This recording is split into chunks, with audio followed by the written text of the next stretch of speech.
Welcome to Not Badger for the week ending May 14th, 2016. Here, thanks to our dedicated and loving slave pool, we have compiled a collection of funny, interesting, and hopefully useful clips from our most watched shows. Please feel free to take these nuggets of shit, pull out the corn, and find the gold and precious stones that are hidden within our ramblings. We begin our journey with Ragening number 33, Men's Rear. Are you experiencing deja vu?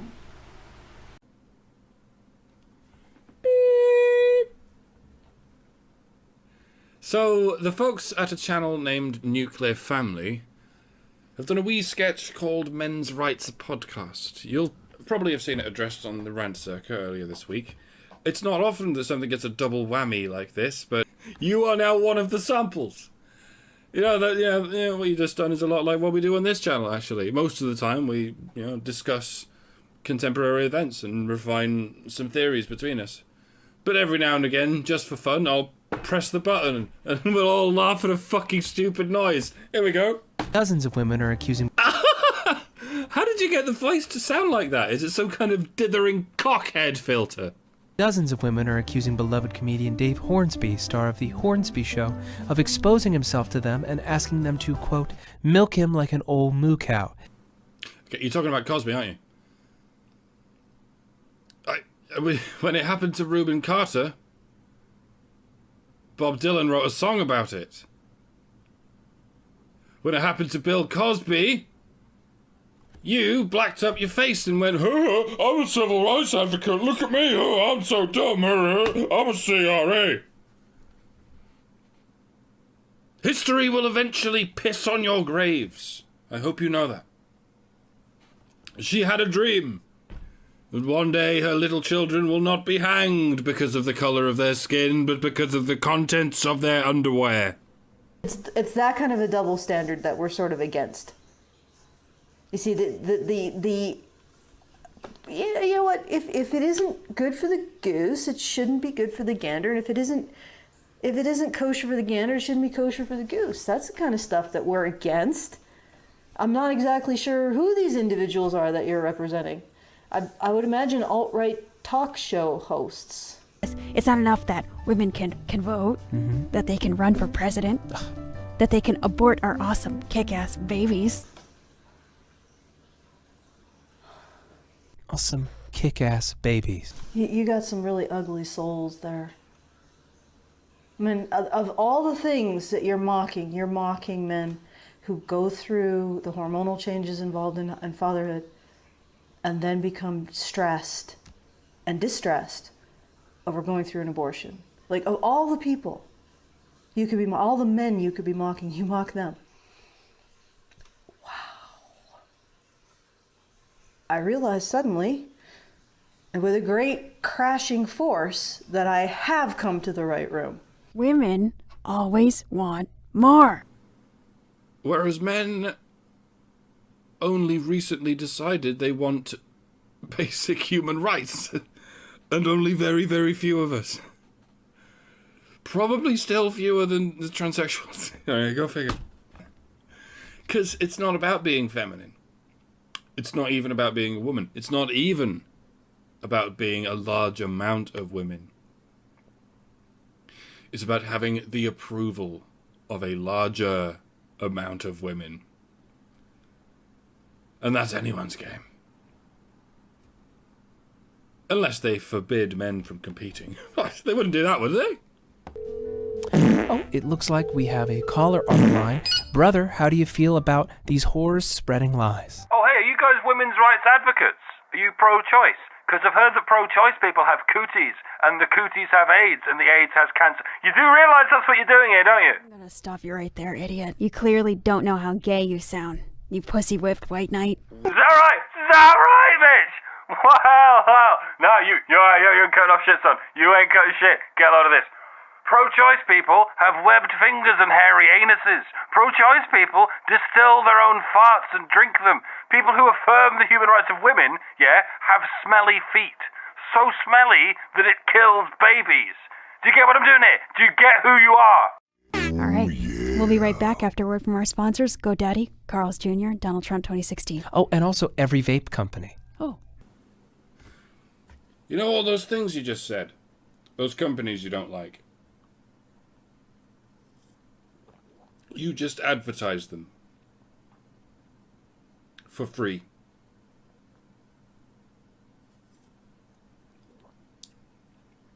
I would not advertise those companies unless they paid me a fairly extraordinary amount of money.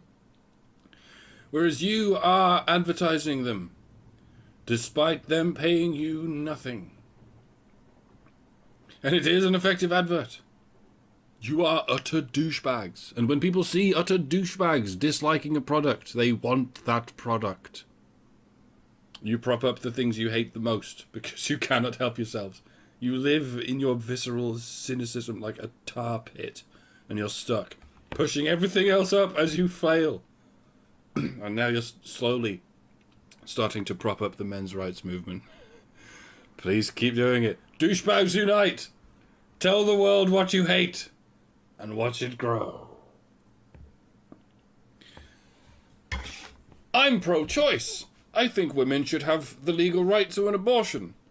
Well, what? Do you believe in Cthulhu as well? Do you think Flash Gordon's going to save you from Ragnarok when women have abortions? Lol, ruffle, lamau.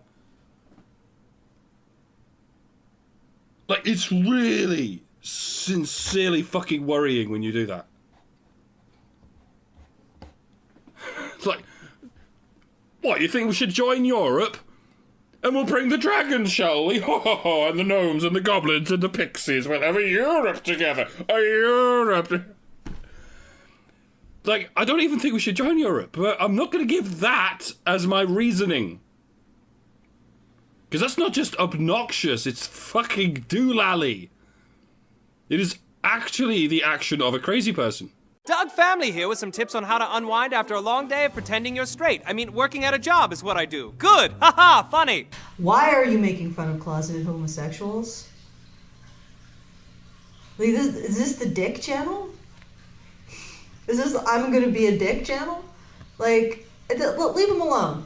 They have their own problems. They don't need you adding to them, you smug heterosexual git.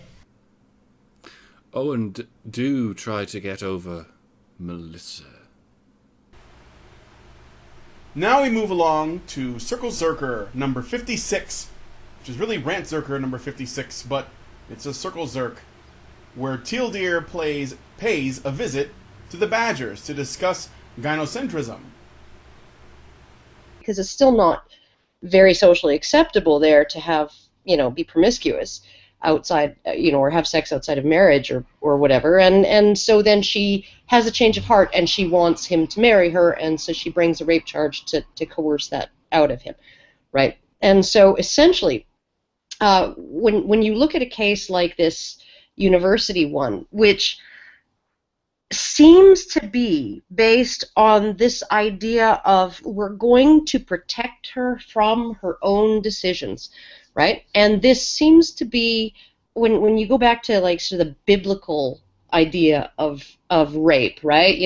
Where you have that verse in whatever the fuck it is, Deuteronomy or whoever, that says, a man who comes across a woman, a virtuous woman, and he rapes her, then he has to pay her father so much money, and then he has to marry her, and he's forbidden from ever divorcing her, right? So essentially, you broke it, you bought it, right? But when you actually look at how rape was defined in that time, right, it was essentially anybody who had sex with a unmarried woman of virtuous status, so an unmarried, marriageable woman, was considered to have committed rape, right? So, I mean, even if she crawled up his frickin', onto his dick like frickin' climbing a fire pole, right?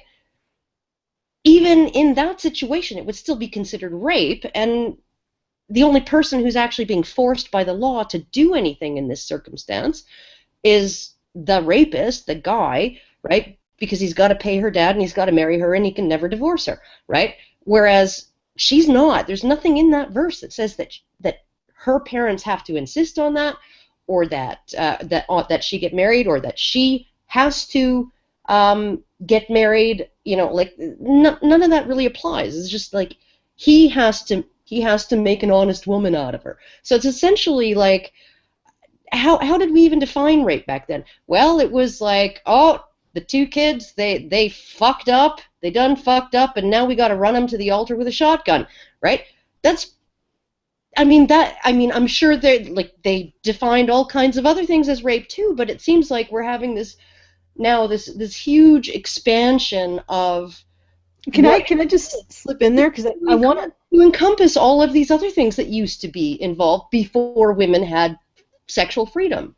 Can I just slip in there, because I want to say that there's several things, just to clarify the context of these laws. These laws were in place where you might see a judge once every 6 months, and what they wanted to have an explanation of, or a deal with, was those situations. What they wanted the judge to deal with were those situations where, exactly as Karen has defined them, the man has had sex or even been forced to have sex, because I imagine there were some cases where a desirable man, a woman just stealed into his tent, and then he's obligated to marry her at that point. They wanted the law to deal with those cases of forcing men into those situations, and when it was a situation where some guy, grabbed your daughter and had his way with her, that was most likely dealt, and this is what happens in a lot of Middle Eastern places now. That was most likely dealt by killing him and some of his relatives. That was most likely dealt with by basically mob justice or tribal justice. So if it was a genuine rape, they had no interest in this, the judge comes around 6 months, once every 6 months, let's figure out what he or she, because it was she sometimes, judges were sometimes a she, what he or she has to say about this incident. No, you got the men and the horses and the things together, and you went and you ripped that fucker's spleen out. That's how they dealt with it. But when we were dealing with issues of property and inheritance and marriage, they wanted a judge to deal with that. So most likely, the rapes, the honest-to-God rapes, were dealt with at the point of a sword. Whereas he's fucking her and they both like each other, or even, she fucked him and he doesn't really like her, but it's a done deal now. Those were probably dealt with the judge. So, and this never even went into the historical record, because this other form of retributive justice or violence or revenge was entirely tribal, entirely not written down. But we see it today in the Middle East. If a man from one tribe rapes a woman, and even if it is consensual, because sometimes it is, if a man from one tribe drags her into an alley and rapes her, the woman's tribe will go and hunt him down and kill not just him, but a couple others of his brothers or whatever. I mean, there is still retributive violence when it comes to rape in those cultures, but it doesn't enter the legal system because they don't think it's not necessary, because they're dealing with it on a tribal level, not on a legal level. And that's something that people don't account for when they look at the laws that were written down. These laws that were written down in the Bible, in these historical texts, they dealt with a situation where you don't see a judge but once every 6 months, well, a couple times a year, maybe. And two, the sort of the definition of rape essentially means taking things that don't belong to you without consent, blah blah blah. They wanted the judge to adjudicate over issues of property. Yeah. Issues of morality and issues of you just fucked with our tribe by raping one of our daughters, that was dealt with the sword. Yeah, and so you sort of look at this idea of, okay, so you have taken something that you had no right to take, right, which is her virtue.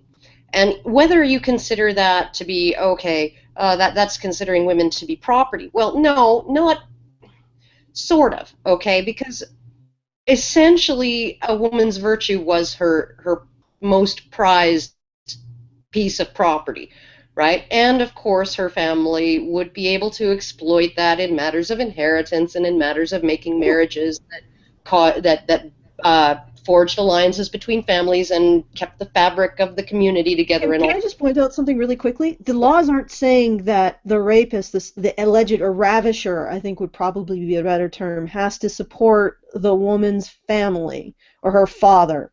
They're saying that the ravisher has to support her. Well, yeah, but he has to compensate her father by paying this fine to her father, and he has to do that because, you know, her father might have been able to make a more profitable marriage, a marriage for her that's arranged something that was more profitable to the family, arranged for her to be, get married to a more powerful guy from a more powerful family, at which point now our family has this alliance with this other family, and and we've got all of these juicy trade deals between each other and all the rest, right? And what I think people don't realize when they think about that passage in the Bible and they judge it by today's definition of rape, which is a man forcing a woman to have sex, with or a man having sex with a woman without her consent, right? No. This, back in those days, the woman could be like consenting. She could be enthusiastically consenting. She has no right to consent. She has no business consenting, right? And she does not have the right of consent, right? Consent was a signed document and a pledge that you spoke to each other in front of gathered witnesses. That's what that was. It was the marriage ceremony, and that's what consent was for both the man and the woman. Well, I mean, consent for the man was, I guess, I'm not even sure if it even came into it. Well, I mean, consent in terms of, yes, I agree to have a sexual relationship with this person. Well, no, I mean, okay, let's look at it. Let's look at my main point was that when you look at those laws, it doesn't mean when they were asking that once every 6 months a judge to adjudicate over a property decision, that doesn't mean they didn't actually were hugely offended if if one of their women was actually raped. But that would have been separate from this jurisprudence. But the thing is that when oh gosh, sorry, the muscle relaxants are screwing me up. If you look at just think about a case, and let's imagine there was a guy who was, let's say much more propertied, a much wealthier, higher status, and he managed to find one day, a smelly peasant on his dick, and her father's like, yeah, you got to marry her now. That's his issue of his consent is gone. True. And so I don't see anywhere in this where the issue of men's consent is considered. I just wanted to point that out before we move on, because I think the overall point that you're making, Karen, is that system in Deuteronomy and in the Bible is we're now seeing the threads of that coming out in this system. Because it's like we're circling back on it. Yeah, we're getting to the point where we're saying this woman couldn't consent.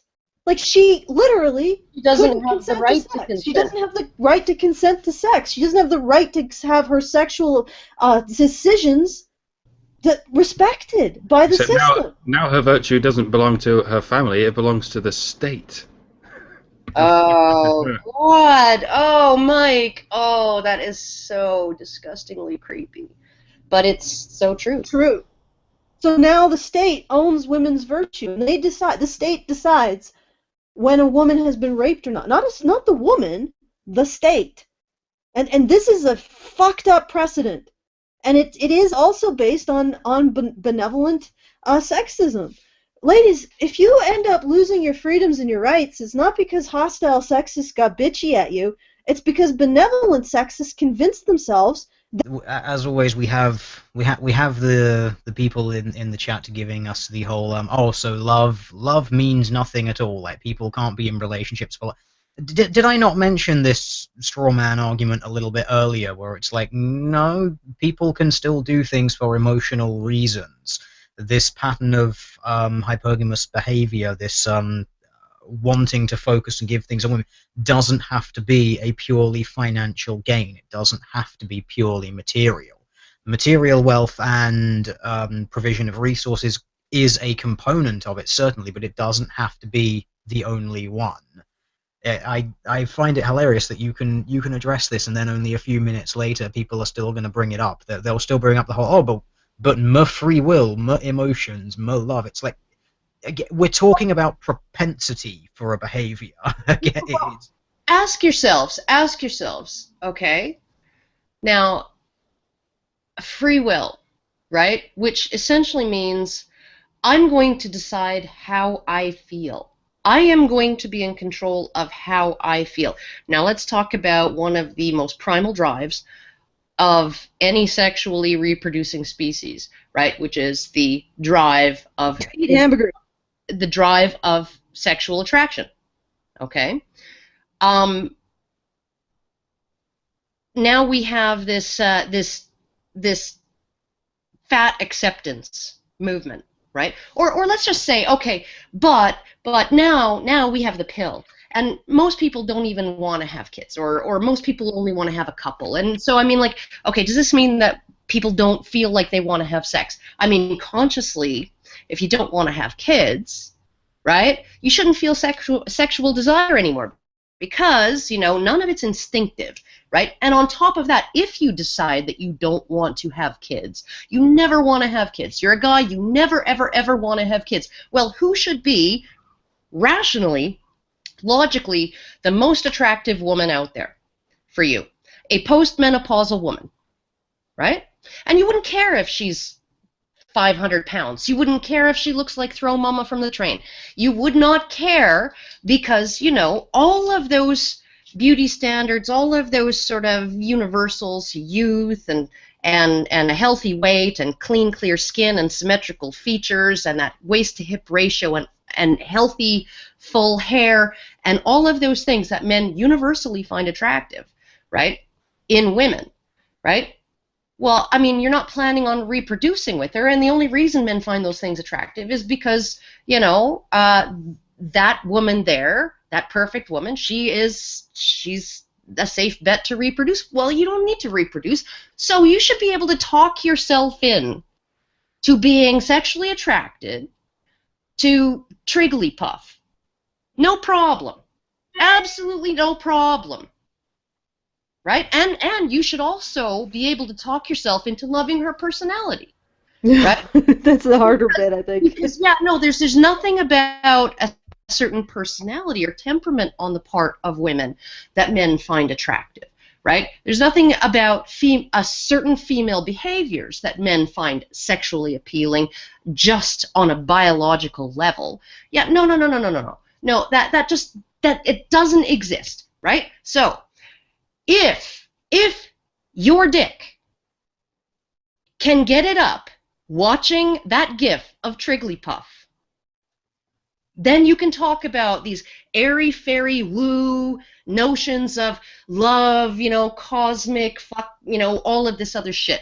You know, but I don't think you can. I don't think your dick is going to be able to come through for you. I keep getting reminded of this sort of, who was it? Was it Thomas Sowell who wrote the book A Conflict of Visions?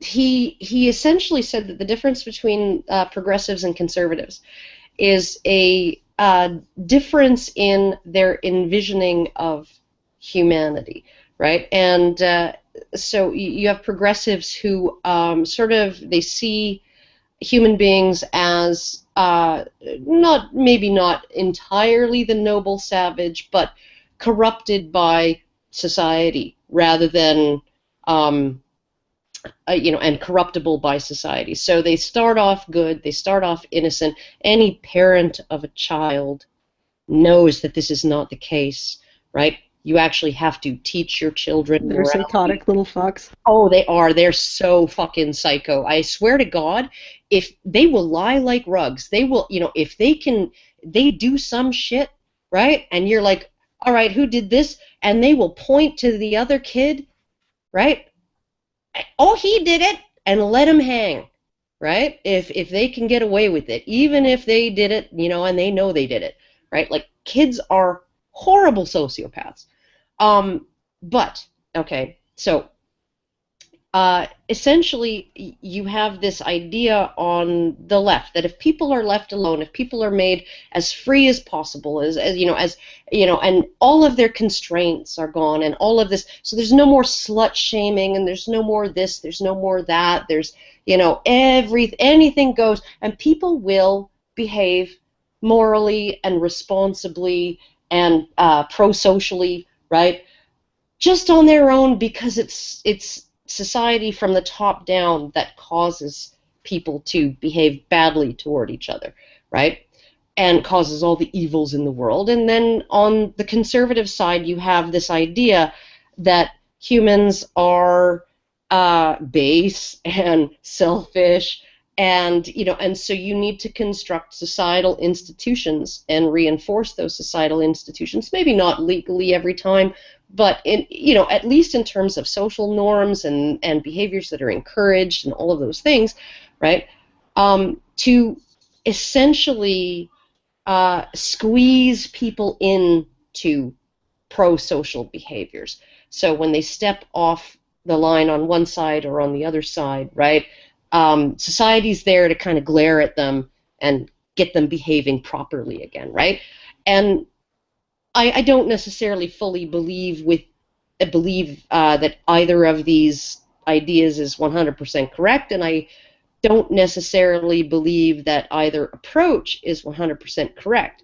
But what we seem to have is this desire over the last 50 years or so to just turn everything in a free-for-all. It's free love, end slut-shaming, end this, end social shaming altogether, right? And people will just behave. In fact, they'll be nicer than they were. No, they won't, right?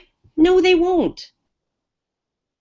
People behave abominably when they're provided, when the disincentives go away, and then, oh my goodness, maybe you even add an incentive, right? So that woman who had like 16 fucking kids by 4 different gang members, right? Who's sitting in a hotel room with her 16 fucking kids going, who the fuck's going to pay for my kids? The government needs to pay for my kids. I don't remember if you remember that viral video, right?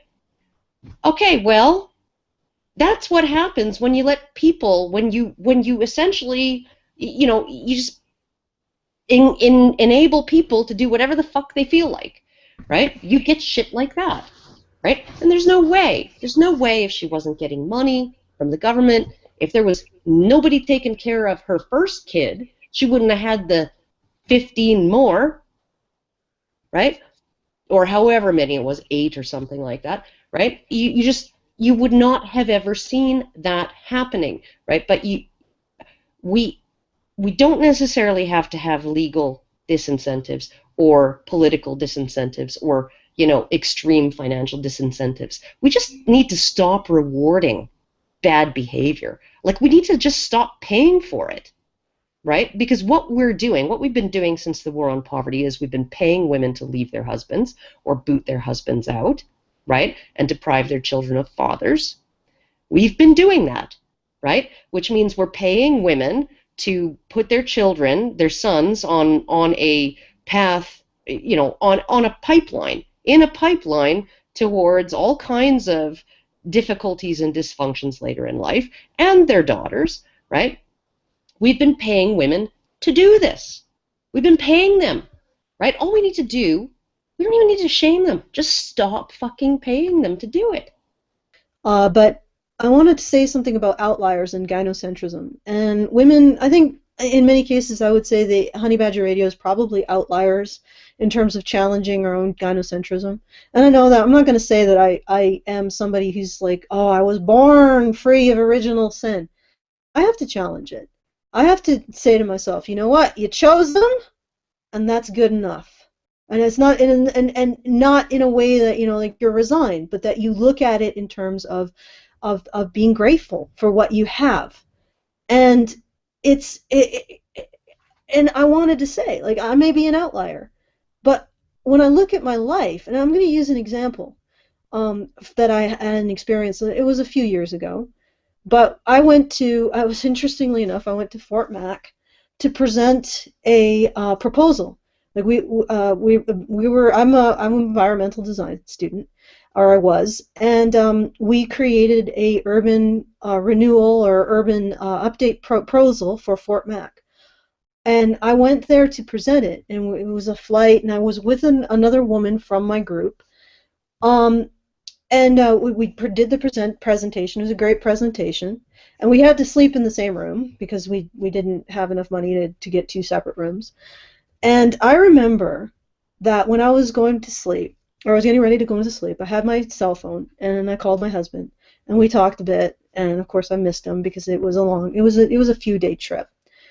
And I remember ending that conversation, and I was like, I love you, and I miss you. And the amount of, because this other woman, just to step back, because I'm the outlier, I'm the one who's going to challenge my gynocentrism head on and say, this is the man I chose him, that's it. The other woman was a single woman, and from talking to her, she did suffer the gynocentrism urge, and she was older than me, and she had cats. After I said to my husband, I love you, I miss you, she got so fucking bitchy and bitter. Oops, sorry, that's a compressor. Just keep with your story. It's all right. We can tolerate it. Yeah, it's really loud. I apologize to everybody listening. That's my compressor. It turned on because my husband probably used it for some air, or just does that periodically. Usually when I'm doing a radio show for some goddamn reason, it's like quiet for 12 hours, and then as soon as I start the radio show, up goes the compressor. So, but anyway, from talking to her, I knew a little bit more about her life. She was the kind of woman who was just never satisfied, who was leaving her life open for Mr. Big to waltz in, even though she wasn't particularly attractive, and she wasn't neither personality nor looks. And she basically lived with cats. Now, again, I'm the outlier. I'm the one who challenges my gynocentrism, just walks right into the horns of that instinctual thing. And even though I may not be with Mr. Big as other women would define him, I'm with the guy that's for me. I'm with my guy. And when I said that, oh, thank fuck. Oh, thank God. But when I said, even though this may not be a guy that other women want, when I said, I love you, I miss you, she was so pissed. And you could tell she was pissed. It wasn't a situation where she got, she was, you could tell she was deflecting how pissed she was onto some other aspect of yelling at or complaining about something I had done. And it was like, that is so fucking transparent. You don't like your life because gynocentrism has ruined it.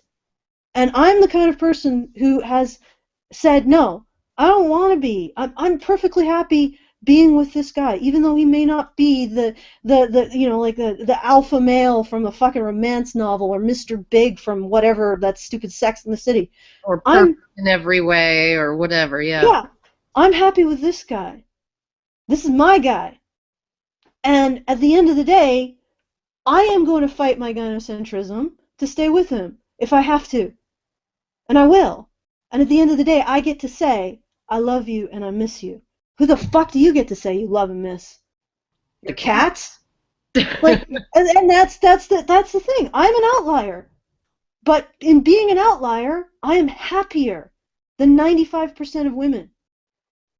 There are women who don't even like their partners. Perfectly fine men, but they don't like their partners because of whatever reason, but they don't get a divorce because it's not socially acceptable. That's like 50% of the relationships that remain are women who are probably not very happy with their partners because they just can't deal, they cannot control their urges for gynocentrism or hypergamy, and they're miserable because of it. Oh, yeah, go ahead, Karen. what gets me too is that they have done studies of people who sort of go to couples counseling at the sort of the breakdown of the marriage, and some of them decide that they're going to divorce, and some of them decide that they're going to stick it out, and then they went and they interviewed the women after 5 years, right? And the ones who decided to stick it out said that they were happier. They rated their happiness as much higher on average than the ones who decided to cash in their chips and freaking skedaddle, right? So, I mean, it really is, I think, to explain to women that not every emotion that you're feeling in this moment is actually going to be of service to you long term, right? That whatever you're looking at doing, whether it's cheating on your husband or leaving him or whatever, or marrying this Christian Grey type or just banging the quarterback, whatever it is that your emotions and your instincts are telling you right now, that very, very intensely often, right? Those emotions may be fucking you over, right?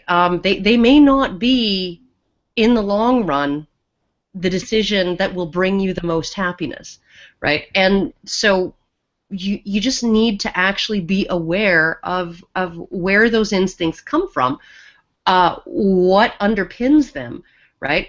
And ask yourself, right? Is making this decision actually going to make my life better, right? Is waiting a week before I decide to fuck that guy going to make my life any worse? Probably not. But it might get me to the point where I'm sure that fucking that guy is going to make my life better. Yeah, I don't know if anybody wants to pull in here. But it's like I said, yeah, maybe I am an outlier. Maybe me and Karen and Anna are outliers, and we're willing to wrestle the gynocentrism beast in ourselves. I do have one final thought, harkening back to all the free will people, and I'd like to point out that this concept of free will and individualism that bandies around as this whole, oh, you can't generalize because my outliers, basically. The possibility of being an outlier and making a choice that goes against those deeper ingrained instincts is also a faculty of your biology anyway. It's something that is intrinsic to being a human. It's like, that you're hungry, you walk into a shop, that you could just grab the closest thing to you and eat it. That is a faculty of your biology telling you, I'm hungry, I need to eat something right now.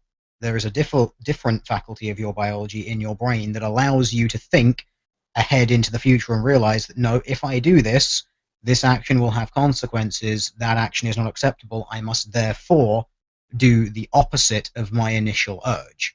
That is also something that you have as part of the biology of your behavior. The fact that you can do that is an evolved faculty that people have. So because of that, you can go against pretty much anything. It's just how you end up doing it. It's not against biological determinism to have discipline.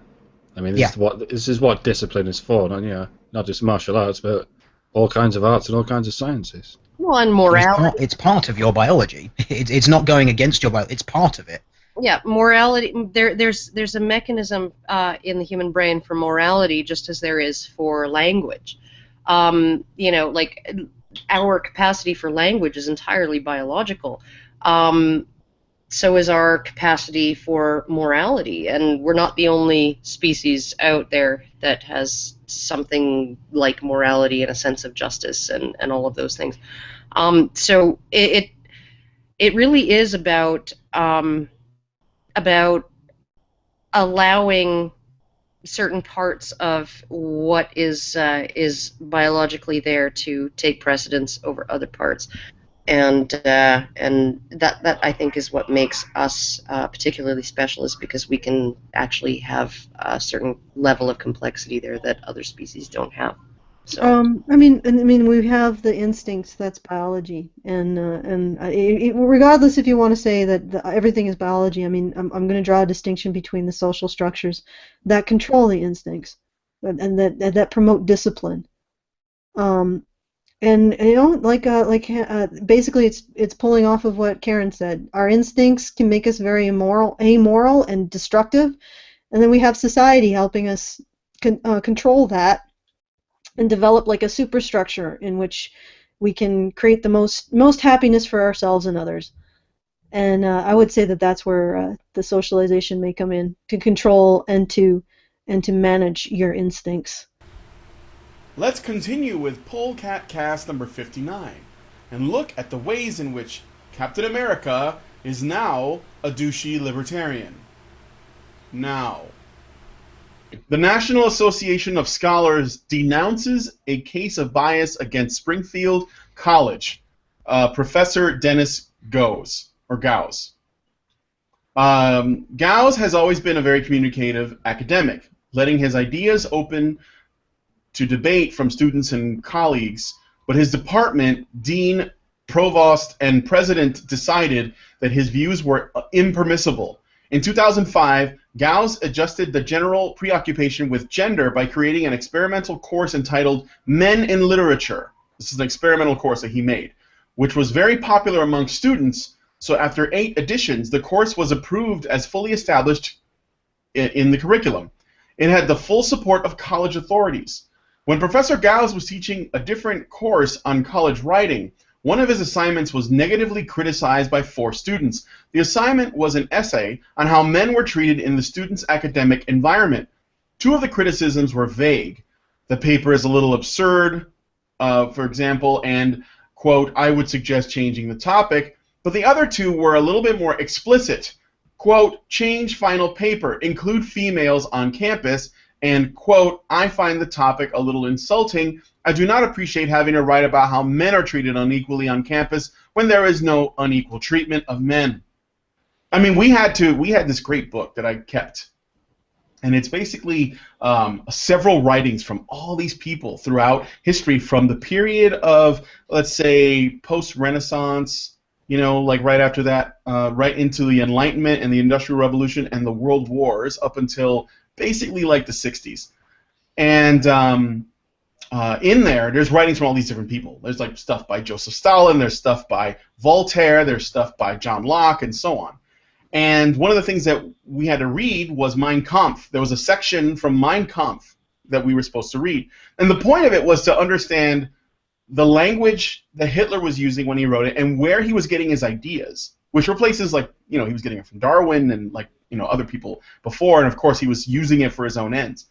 And the faculty came down on him, and they didn't want him reading Mein Kampf. And the reason why is because there were students in the class that were, like, triggered by the fact that we had to read something that Hitler wrote and think about it.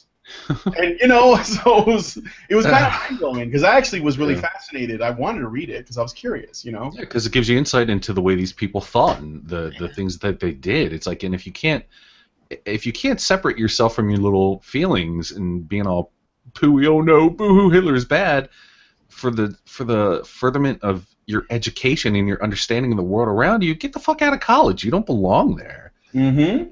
Well, it's even, you don't even have to separate it. You can sit there the whole time and think, God, Hitler's horrible, and still learn things from reading what he wrote. You can learn what to watch out for the next time around.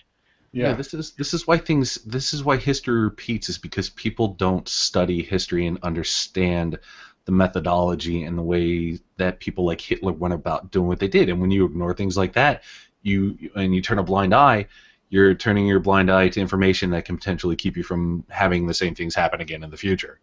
So, just imagine if, when, you know, there's all throughout history, every time there was a fire, instead of people investigating to find out how it started, how it spread, what things made it spread faster, what things slowed it down, what could have prevented it from being as bad as it was and stuff. Like, just imagine if all people ever did throughout history was stand around and go, oh my God, that was so terrible, there was a fire and all this stuff burned up and people died. We would never have all of the wonderful things we have today that we use to slow fires down, to prevent fires, to get people out of burning buildings. We wouldn't have changed the way, for instance, house trailers are made, so that they don't go up in 3 seconds and people actually have a chance to get out alive if they catch on fire. These are all things. Just because something causes an emotional reaction, just because something is horrible, doesn't mean that we can just afford to not look at it and find out, what we can do about it and what we need to know to prevent the horror from happening again. All right. Well, in her article, she says, like, I think it's like the third paragraph or so. She goes, I was sorely disappointed that the latest installment of the Marvel Cinematic Universe, Captain America: Civil War, decided that for no reason whatsoever, Steve is now a guy who believes, by the way, proofread your shit, Amanda, who believe it's cool to belong to a secretive paramilitary that rejects oversight and accountability to the public.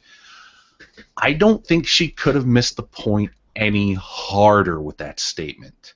Mm-hmm. He was part of a paramilitary yada yada yada when he was with S.H.I.E.L.D., and he saw what happened with that, and that's what led to the problems of Civil War.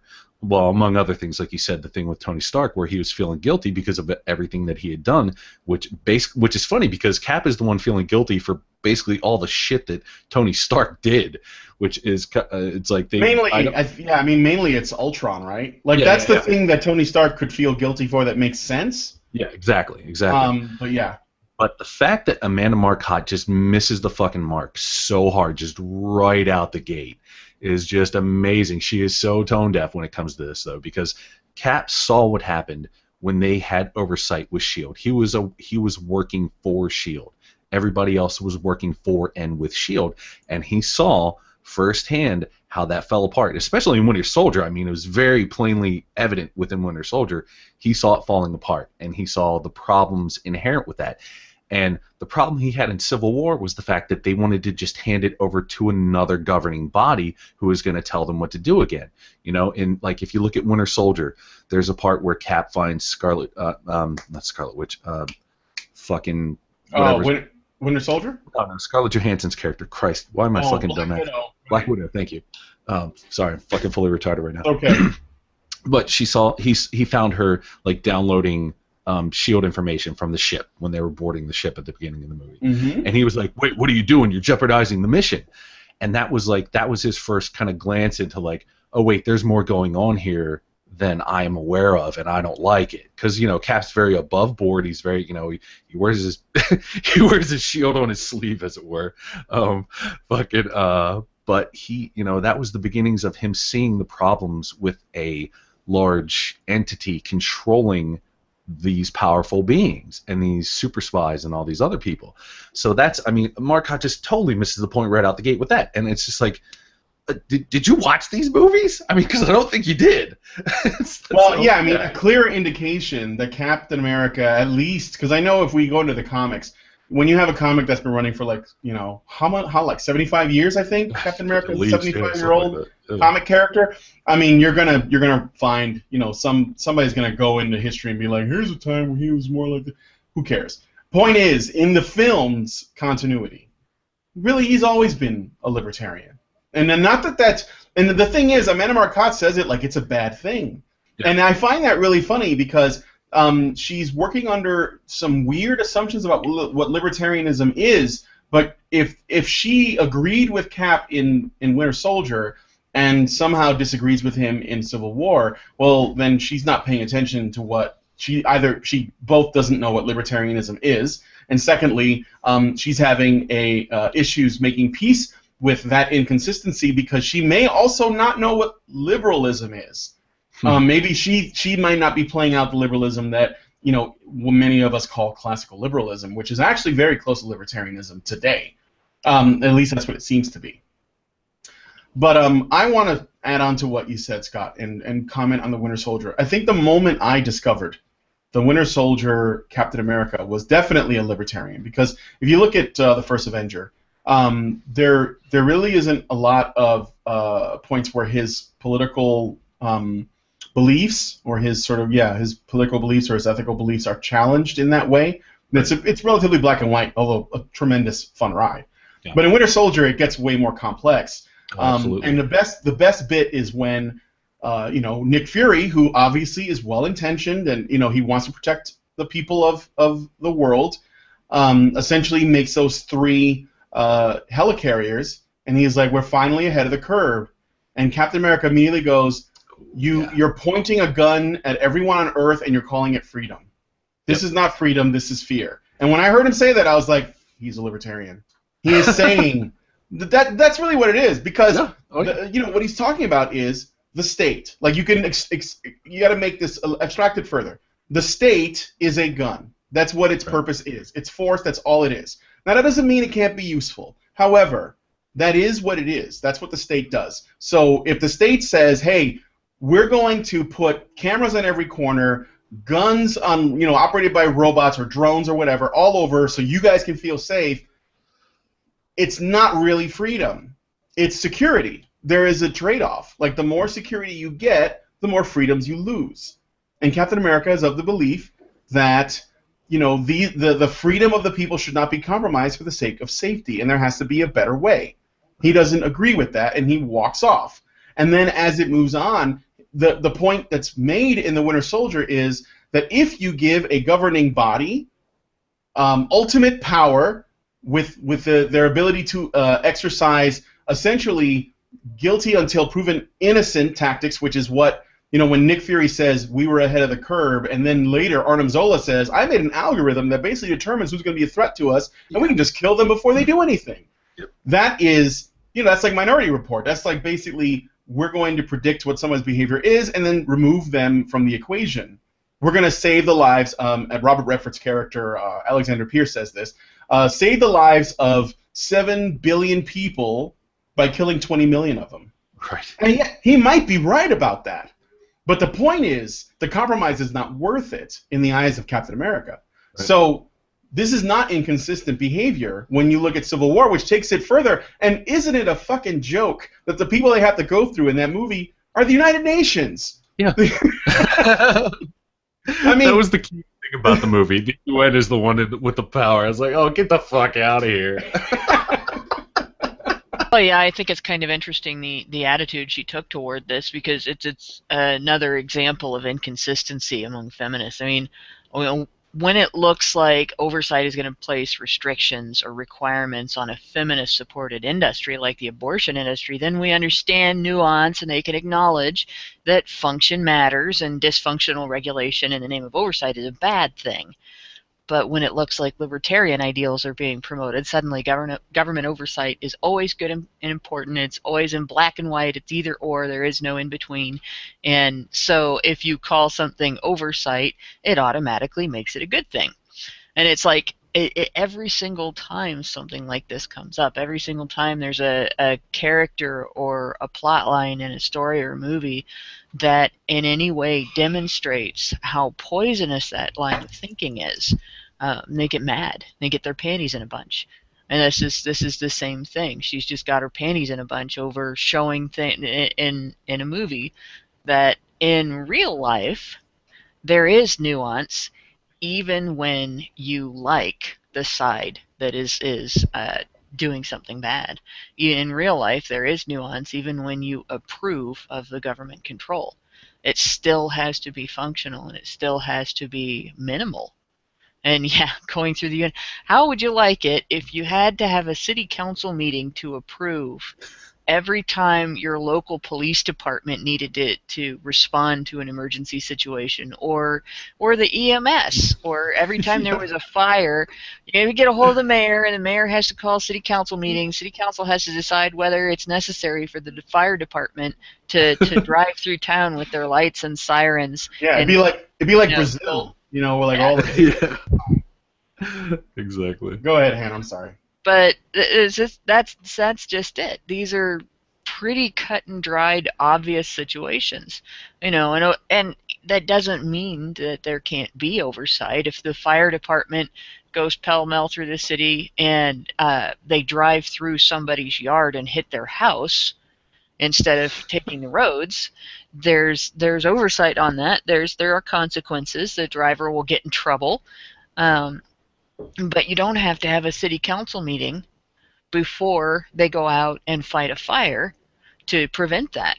There simply has to be a set of rules. Hey, don't drive through people's yards. Use the roads. The lights are all going to turn red. Everybody has to stop. You got your lights and your sirens. And if somebody gets in your way, you're entitled to run over their car, because they didn't obey the laws. And they're at fault.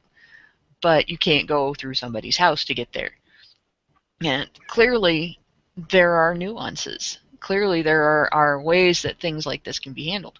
And for Marcotte to get upset that the movie demonstrated that basically taking a sledgehammer to a thumbtack, or taking a sledgehammer where you need to use a sewing needle, that she gets upset that the movie demonstrates that, shows that she doesn't have the nuance herself.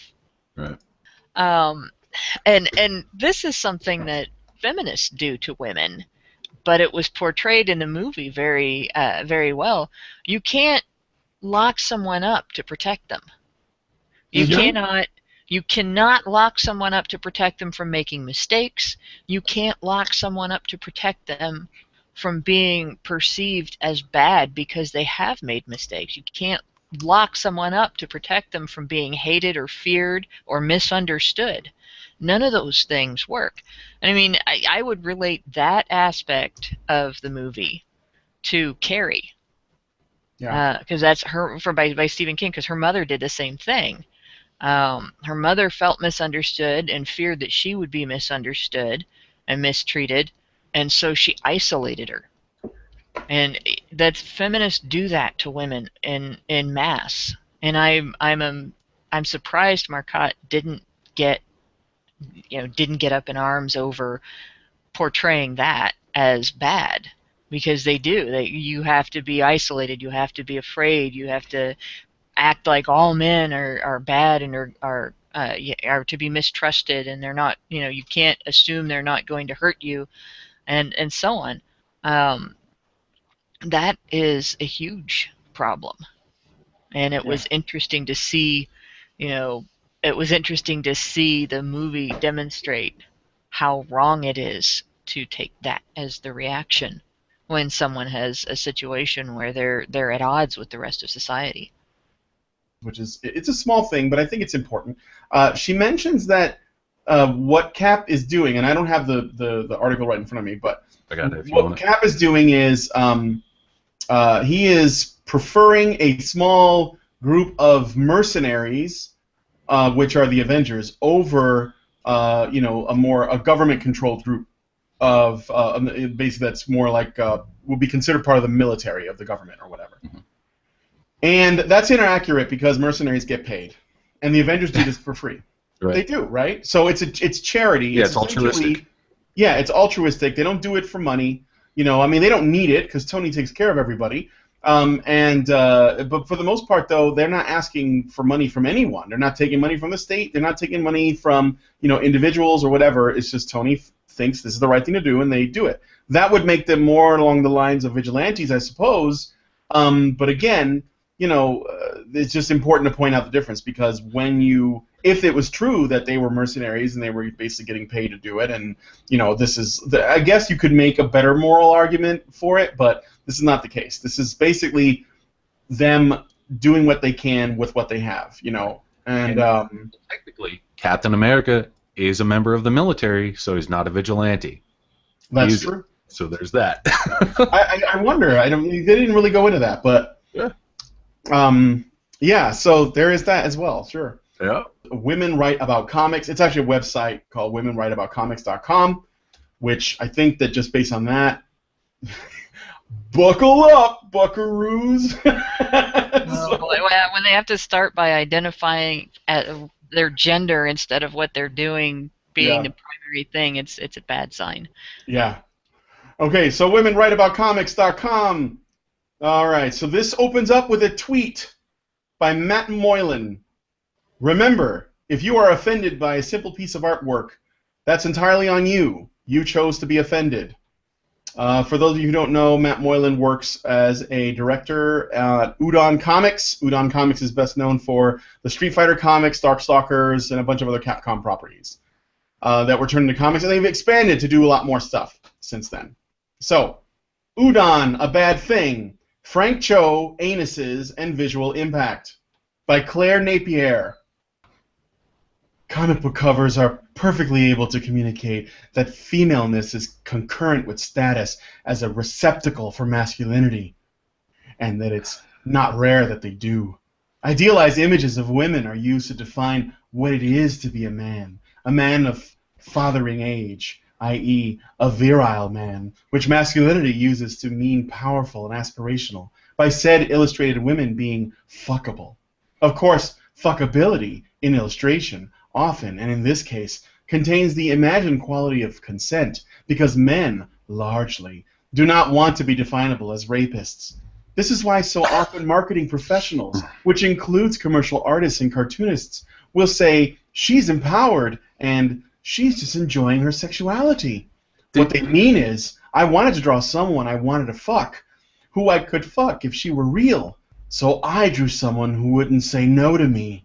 The lines and color were used to suggest and arrange a facsimile of consenting, normative female. Oh my God, this woman needs to get laid so bad. Jesus. And did you really say that men don't want to be seen as rapists? And not what? Of course, men don't want to be seen as rapists because we're not. That's true.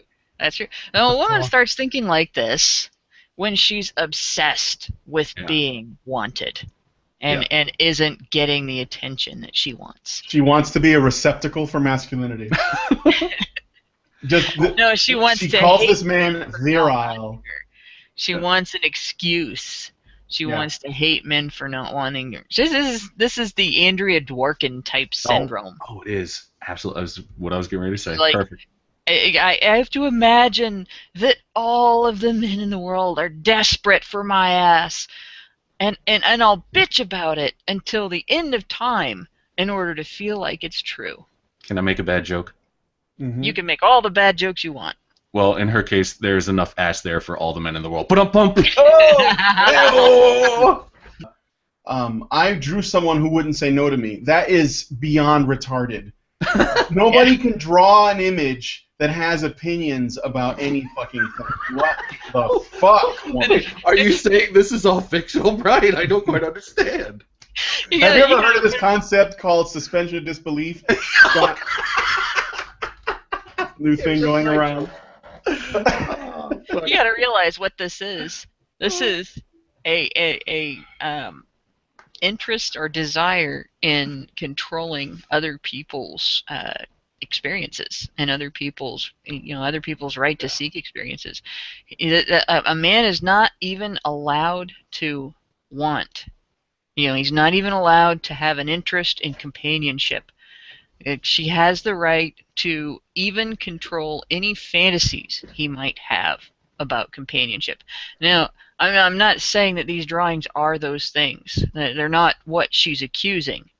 But even if they were, she says it like it's something nefarious. I wanted to draw someone I wanted to fuck, who I could fuck if she were real, so I drew someone who wouldn't say no to me.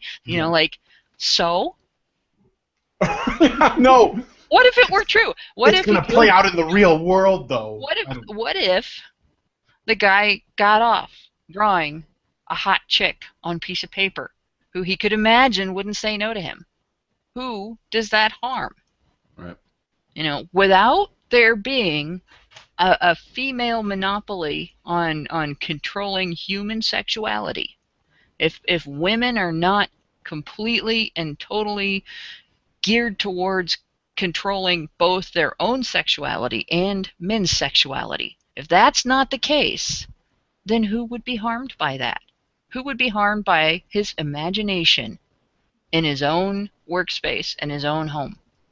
Well, it's funny that you should mention that, because I don't know if she mentions this in her little whatever the fuck this is, but when Frank Cho, who is one of the people that she's going to be talking about, started to react to the outrage towards the Spider-Woman cover drawn by Milo Manara. I believe one of the first images, if not the first one, was a drawing of Spider-Gwen. And Spider-Gwen is basically like an alternative universe spider character that is Gwen Stacy if she had not died and instead became Spider-Man. I think. I don't know. I don't follow the comic. That's pretty much it. Died in their universe, and she became. Yeah, and then she became Spider-Man, but Spider-Gwen. Spider-Gwen. Yeah. And the Spider-Gwen character was loved by these Tumblr fucking comic book readers because, you know, it's a woman and she's replacing Spider-Man, and basically if a man gets replaced by a woman, it's awesome. It doesn't matter. Like, for whatever, even if it's an alternative universe, whatever. And Cho drew Spider-Gwen in the same pose, and when he did, he was actually accused of being a pedophile because the Spider-Gwen character is somewhere between 16 and 17, but she's not 18 yet. Yeah. And, you know, he sexualized her when he drew the picture. But this is still going back to the thing from before. It's a drawing.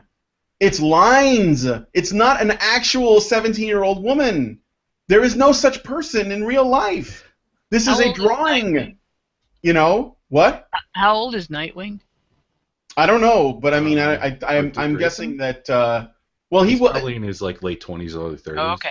Yeah, but I mean, like, he was a kid once too. Yeah. Well, and even, you know, even Robin drawn in the Teen Comics and the Teen Titans comics, the males in the Teen Titans comics are just as sexualized as the females at times. It goes right back to this this thing of singling out when something happens that's bad, they only pay attention, you know, or that they view it as bad, they only pay attention to it happening to women.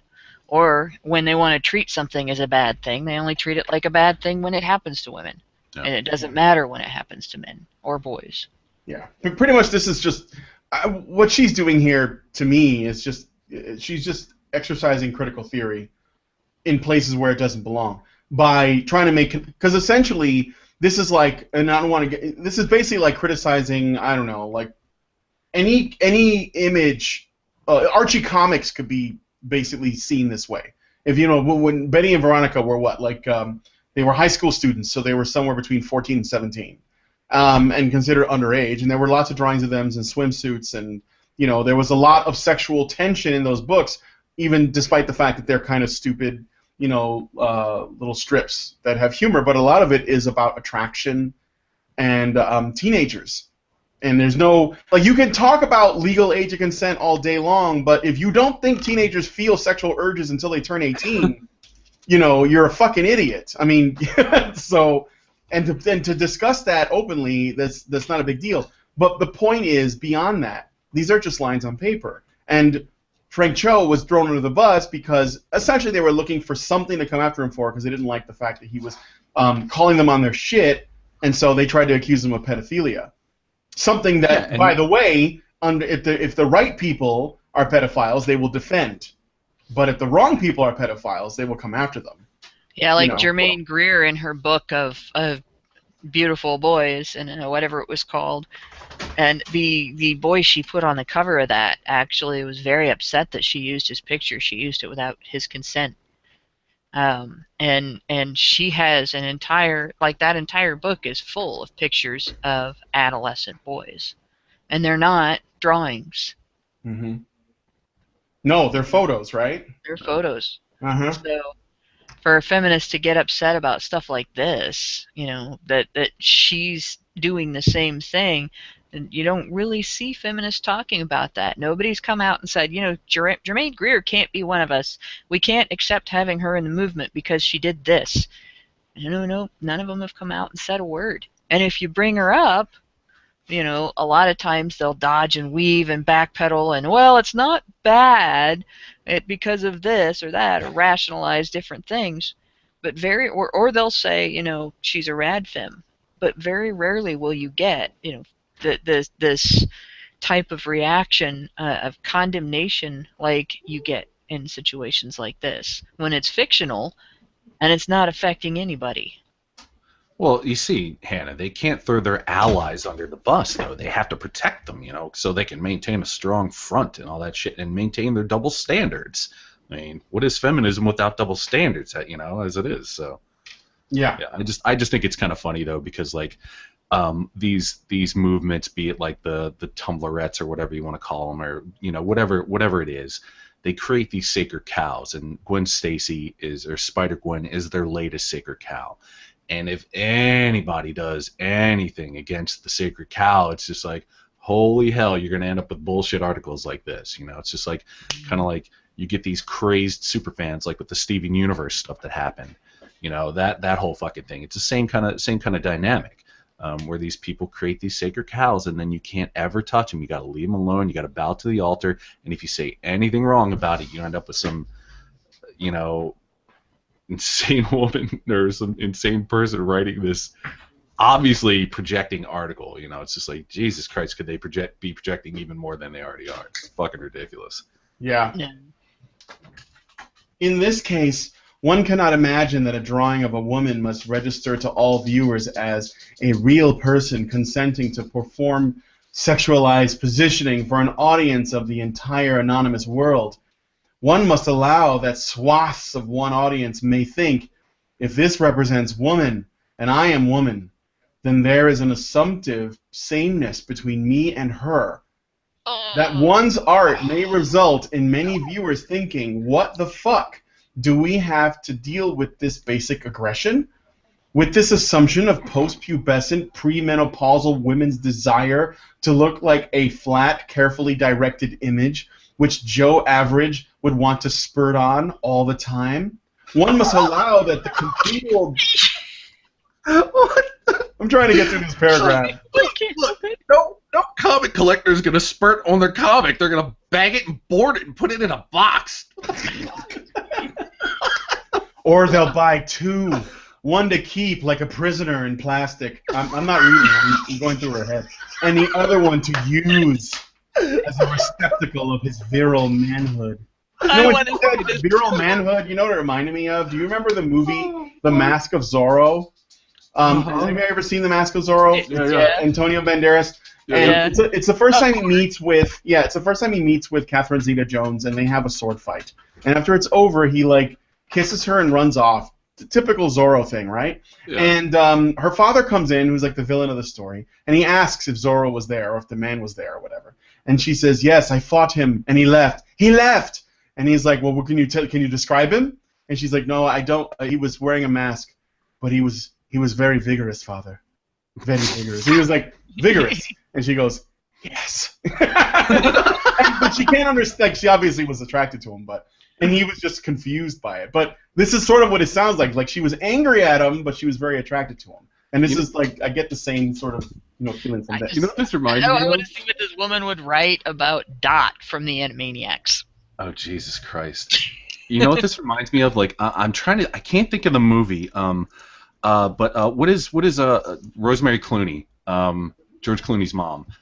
She's a pretty busty woman. Like, back in the day, she was like kind of a bombshell, right? And she was in this movie, and I can't remember what the fuck it was called.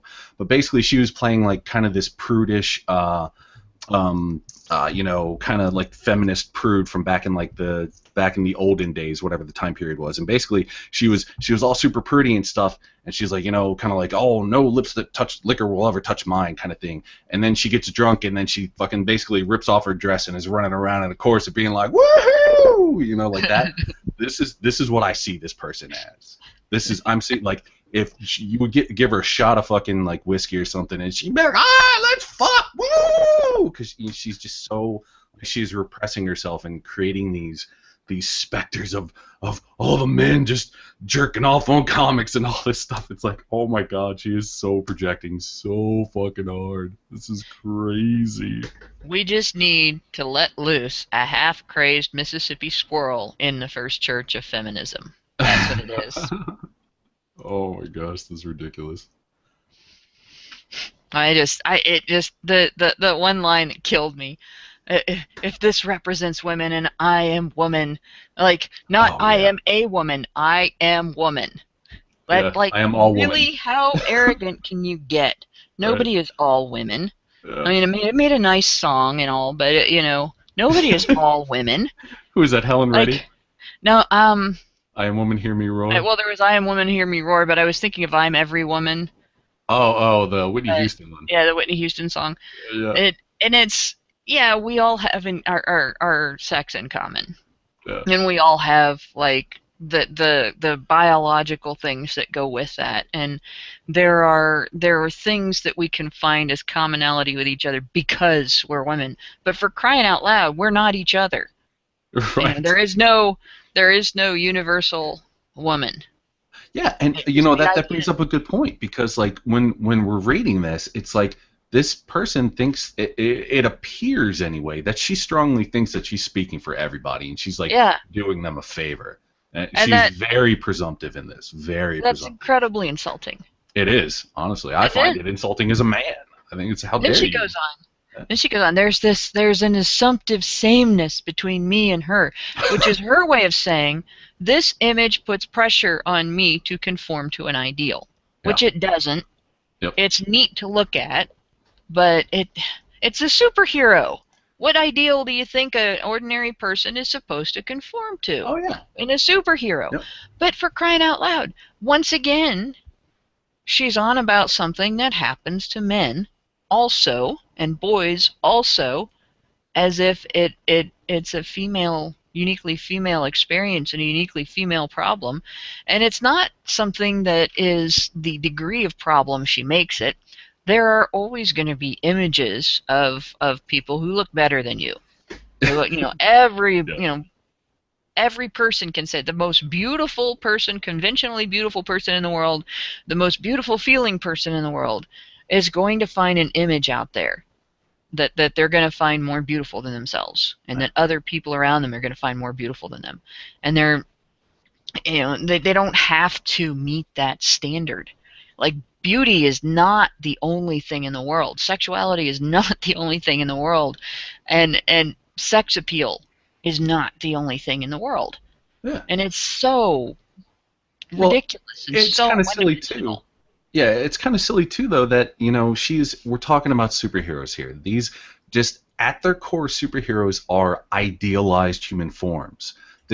They are supposed to be the pinnacle of human perfection. That is kind of the point of a lot of this. It's escapism. It's fantasy. It's not real. But it's kind of like there's this great conversation that Grant Morrison used to talk about. It's like people are always they're always trying to rationalize how Superman can fly. It's like, how can Superman fly? It's not real. I don't understand. It doesn't fit in with my view of the world. It's like, because it's not real. It's Superman. It's a fucking story. It's made up. But there's still people that have this idea that like they have to apply their real world understanding and ideas towards these fictional characters, and it's just like you're going down a rabbit hole where you're gonna end up writing shit like this if you stick to that kind of nonsense. Well, it's fucking ridiculous. They're one ideal. They're not necessarily everyone's ideal. Yeah. And it's like the idea that you have to have your life dictated and your attitude towards yourself dictated by something you see on paper. That's weak. It's feeble. I mean, it is the feeblest of the feeble. Yeah. It's demanding that women have no sense of self of their own, that we don't, build ourselves on what we do in our lives and the people around us that we interact with, how we interact with them, and what we have back and forth with each other, what we can do for them and what they can do for us and so on. No, it got to be all about what we see on the pages of a comic book. Yeah. It's just sad. And what reminds me of this stupid, the thing I was saying before though about there's images that are the equivalent of this for men and boys, and nobody seems to get the least bit upset about it because they're supposed to figure things out for themselves, right? And there's another image online that I love. It shows Barbie in one of those fluffy dresses that they make for her that's supposed to look like a prom dress or something like that. And underneath it says, "This is Barbie. Throughout the years, she has been the center of much controversy because feminists claim she represents an unrealistic, unhealthy, and unfair standard of beauty, leading to a crisis for young girls and their self-esteem." And then on the right, it has the cartoon image of He-Man. Underneath it says, "This is He-Man." And of course, he's sitting there and he's all buff and He-Man-y and all that, and he's got his sword and his barely wearing anything because he's He-Man, and He-Man doesn't wear clothes. Yeah. And and in general, to be quite honest, in general, it's a lot harder to look like He-Man than it is to look like Barbie. Yeah, it is. It is a lot harder to look like Yeah. He-Man. You can look like Barbie with the right amount of plastic surgery, but there's no plastic surgery that'll make you that buff without. Well, I've seen there was a video. I've seen guys get plastic surgery to get muscles. It looks. Oh my God, that's it's so weird. Fucking it looks ugly. like bad breast implants is what it looks like. It looks all over your awful. body. They're not functional though, are they? I mean, they don't make you stronger. No, it's just silicone implants basically. Yeah, and they're not strong. They just so it's not actually gonna Yeah, like I saw this story about this guy who was ashamed of his skinny legs because he couldn't put muscle on his legs for whatever reason. So he got silicone implants that simulated like calf muscles to give him definition in his legs. I was like, you gotta fucking be kidding me. But men never suffer any pressure to conform to social standards for appearance. No, that's a female experience, right? Absolutely. And I had somebody, I showed this image to somebody once, and she says to me, well, at least He-Man is healthy. I was like, no, he's not. Oh, God, no, really? He's not. He's not healthy because he doesn't exist. Health does not factor into this. It's a drawing.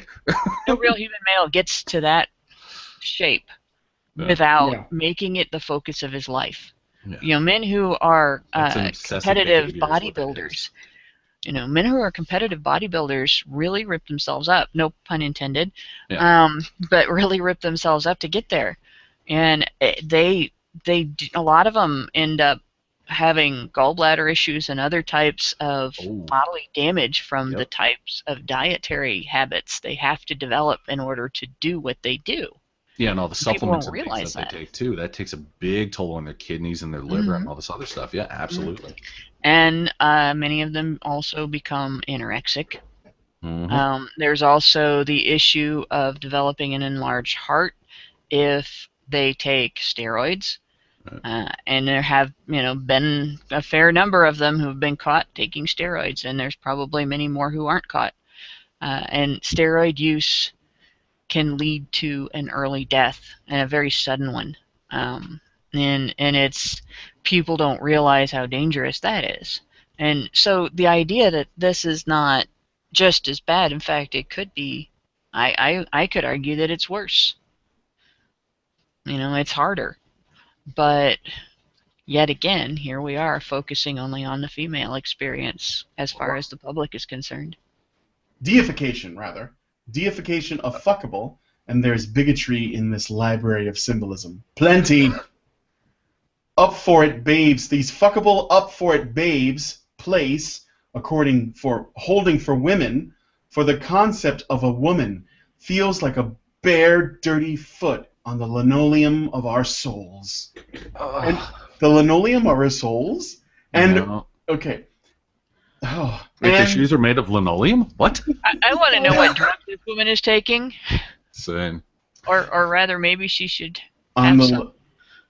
Okay, and we only had linoleum laid because the comfortable, rich pile carpets we began with had been faded by exposure and matted with filth from those others before. Is she talking about right of way? What? Is she talking about what I think she's talking about? Her rich pile carpet? I mean, like carpet and drapes? Is that I don't know what she's talking about. She's using really bad, I think that what she was... You know what I bet? This metaphor is something... soup. Yeah, she's making a metaphor soup, right. I bet when she wrote, it feels like a bare, dirty foot on the linoleum of our souls. That's so fucking stupid. But she was probably showing her roommates, and she was like, "What do you think?" Or her cats, or her tea party of animals, or whatever it is that, she talks to. Yeah. And or, the bots on Tumblr. I don't know. And they were like, "Oh, that's great! Oh my God, you should be a writer." I love this part. Men must learn how to draw women who don't look fuckable. Men must learn how to draw women they could desire without expressing that potential desire. Men must learn how to listen, fucking listen, and to be sorry. And there it is. And there it fucking is. Yep. Be sorry for being a man. Be sorry for being human and liking women. Fucking put yourself up on the altar, flagellate yourself and fucking say Hail Mary full of fucking grace. Oh, every fucking time. I knew this was coming. It was just a matter of time before we got there. Mm-hmm. Oh, so fucking predictable. Be sorry. Fucking be sorry. To learn how to be sorry. Being sorry and being full of guilt must be taught. You must learn to be sorry. Yep. This is what gender studies does. This shit right here. This is why when the guy tried to like make a literature for men class, he basically was he had his career damaged, the class canceled, and all that shit because this is what it does. It creates an environment so hostile and people that they probably have other trauma they need to deal with, and they're pointing that shit in the wrong fucking direction. Hell, stuff like this even happens to people who have no trauma whatsoever, nothing in their history, and then they go into those classes and they become the most fucked up things because they're just a blank slate for these feminists to write their trauma onto, and it messes people up to the point where they cannot afford other women agency, and they cannot afford anybody else an opinion. Like, no, you cannot think I'm the only person that's allowed to talk about this, and I'm the only person that's allowed to feel in public, and so on. And that one first line of that paragraph, that's exactly what I was saying. She was building up to that the whole time. Men must learn how to draw women who don't look fuckable. You know, you can't portray female sexuality because male sexuality might enjoy it.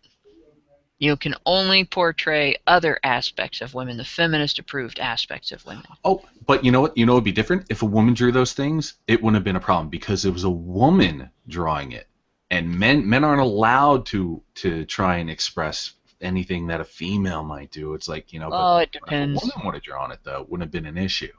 I bet they would write the same. I bet she'd have written the same article if Allison drew them.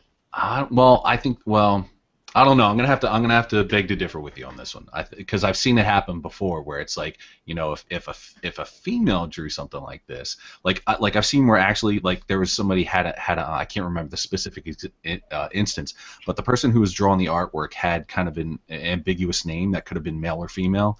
It was like Carrie or something like that, and people were really pissed off about it, and they're like, "How? Like this man did this and da da da da," and it's like, wait, no, the artist is female, and then everybody kind of got real quiet all of a sudden. It was like, and a hush fell over the crowd.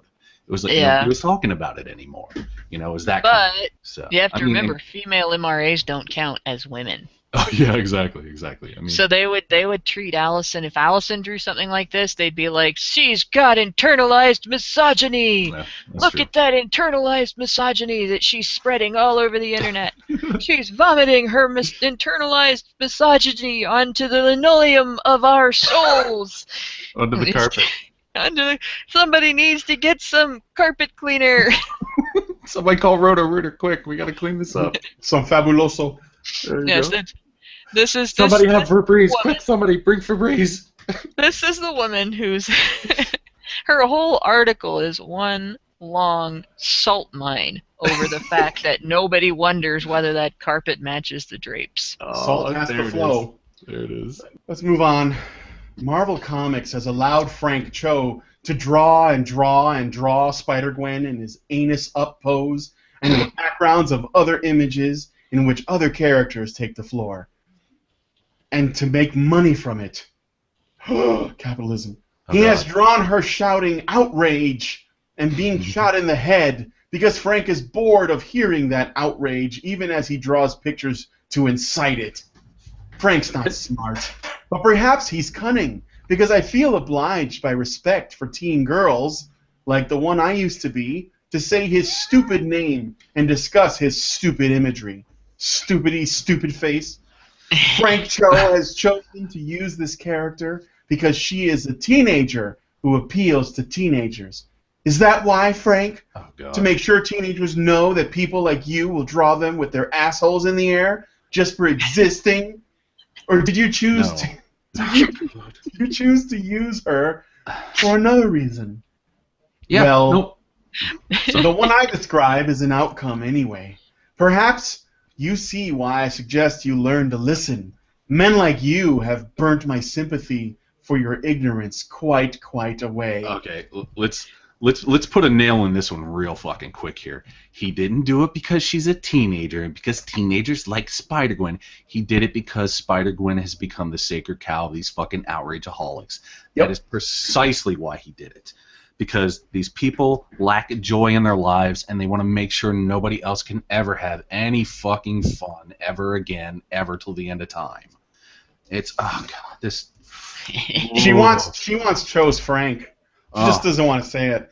Plus, she wants Frank's chode. But more than that, yes, I agree 100%. He's using Spider-Gwen because I guess, I don't know if Marvel was planning this or not, but when the Spider-Gwen comic came out, feminist comic book readers put her on a fucking pedestal. And they thought it was the greatest thing since sliced bread. And then, like, when I looked at it, I said, the costume's cool, but the idea is not original at all. I don't see why you guys are praising this so much. Yeah, look at this, guys. Look what we thought of. So, wait, what if, all right, stay with me, because this is going to be complex. What if, instead of Gwen Stacy dying and then Peter Parker be staying Spider-Man, Peter Parker died and Gwen became Spider-Gwen? Oh, shit! Is it Rule 63? Is it Rule 63 or is it Rule 34? I can't remember which one it is. But I think it's 63 that does the gender swap. Yeah. For every male character, female character, there's an opposing sex of that character. So it's like, and this is like you were saying. It's like this is not a new idea. This has been going on in fan fiction for fucking ever. Just Marvel finally they're like, oh wait a minute, we could capitalize on this. You know, so yeah. I don't know, man. It's so dumb. Yeah, but I will say that just very quickly. I like the idea of the potential for stories that it brings. I hate all this fucking stupid non-traversy shit that's come up because of it. But you know what? I'm all for Spider-Gwen stories. Because I like good stories with interesting characters. And if they can do that out of this character, fucking rad. And also the character design is pretty fucking dope. I mean, let's just be honest. I like it. I like it a lot. No, I do like the costume design. I'm just like, I thought it was all right. Although I think that when you're swinging around the city, I don't know what she does. I don't know if it's the same shit. Okay. Yeah. I mean, if she like literally has all of Spider-Man's powers, holy crap, what an original idea. But the only thing I quite don't get is that despite the fact that it's a cool design, I would imagine that while swinging through the city, the hood would get blown back by the wind. I'm not gonna make a big deal, whatever. I mean, like the hood looks cool, but is it necessary? Right. Women do not bombard society with their sexuality all the time. Like women do not walk around in face paint, essentially war paint, for that very purpose. Like their clothing choices and the fact that they put shoes on designed to push their butts up and out, you know, that's all okay. But when there's an image on paper, that's sexual bombardment. Yeah. You know, no, wearing clothes that are designed to show your boobs off, you know, when we do that doesn't mean anything. But, you know, then when it's on paper, that's sexual bombardment. Okay. I just found out that AFAB means assigned female at birth. Now let's ask the daring question of whether or not the third world needs feminism with Honey Badger Radio number 54. When we say, does the third world need feminism, we're not saying, does the third world need women's rights advocacy? And there is a difference between these two things. You know, and mainly it's because, at least from my perspective, feminism is built on a foundation. You know, if you look at women's rights advocacy on its own, outside of an ideology, outside of a structure, it is a simple and very straightforward thing. I see a woman that is disadvantaged in some way that needs to be addressed, then I advocate for that. But feminism doesn't work that way. It's not as simple as that. It's built on a foundation. There are core tenets that must exist in order for you to have a feminist ideology. And those core tenets are actually destructive, not just to men, but also to women. So there is a significant difference. Well, I think the biggest problem with feminism is that it essentially pits the sexes against each other, and it has right since the very beginning in the West, right since the Declaration of Sentiments and prior to that, in terms of it seeing gender relations as, while I guess you would call it traditional patriarchy saw men and women as team players, or, both citizens but different citizens, right? Or they have different rights and responsibilities, they have different responsibilities and entitlements, and those complemented each other. They were complementarian, all of those things. Feminism came in and essentially said, we want women to have all of the rights and freedoms that men have. Those responsibility and obligation things, later. We'll negotiate those in 100 years or so.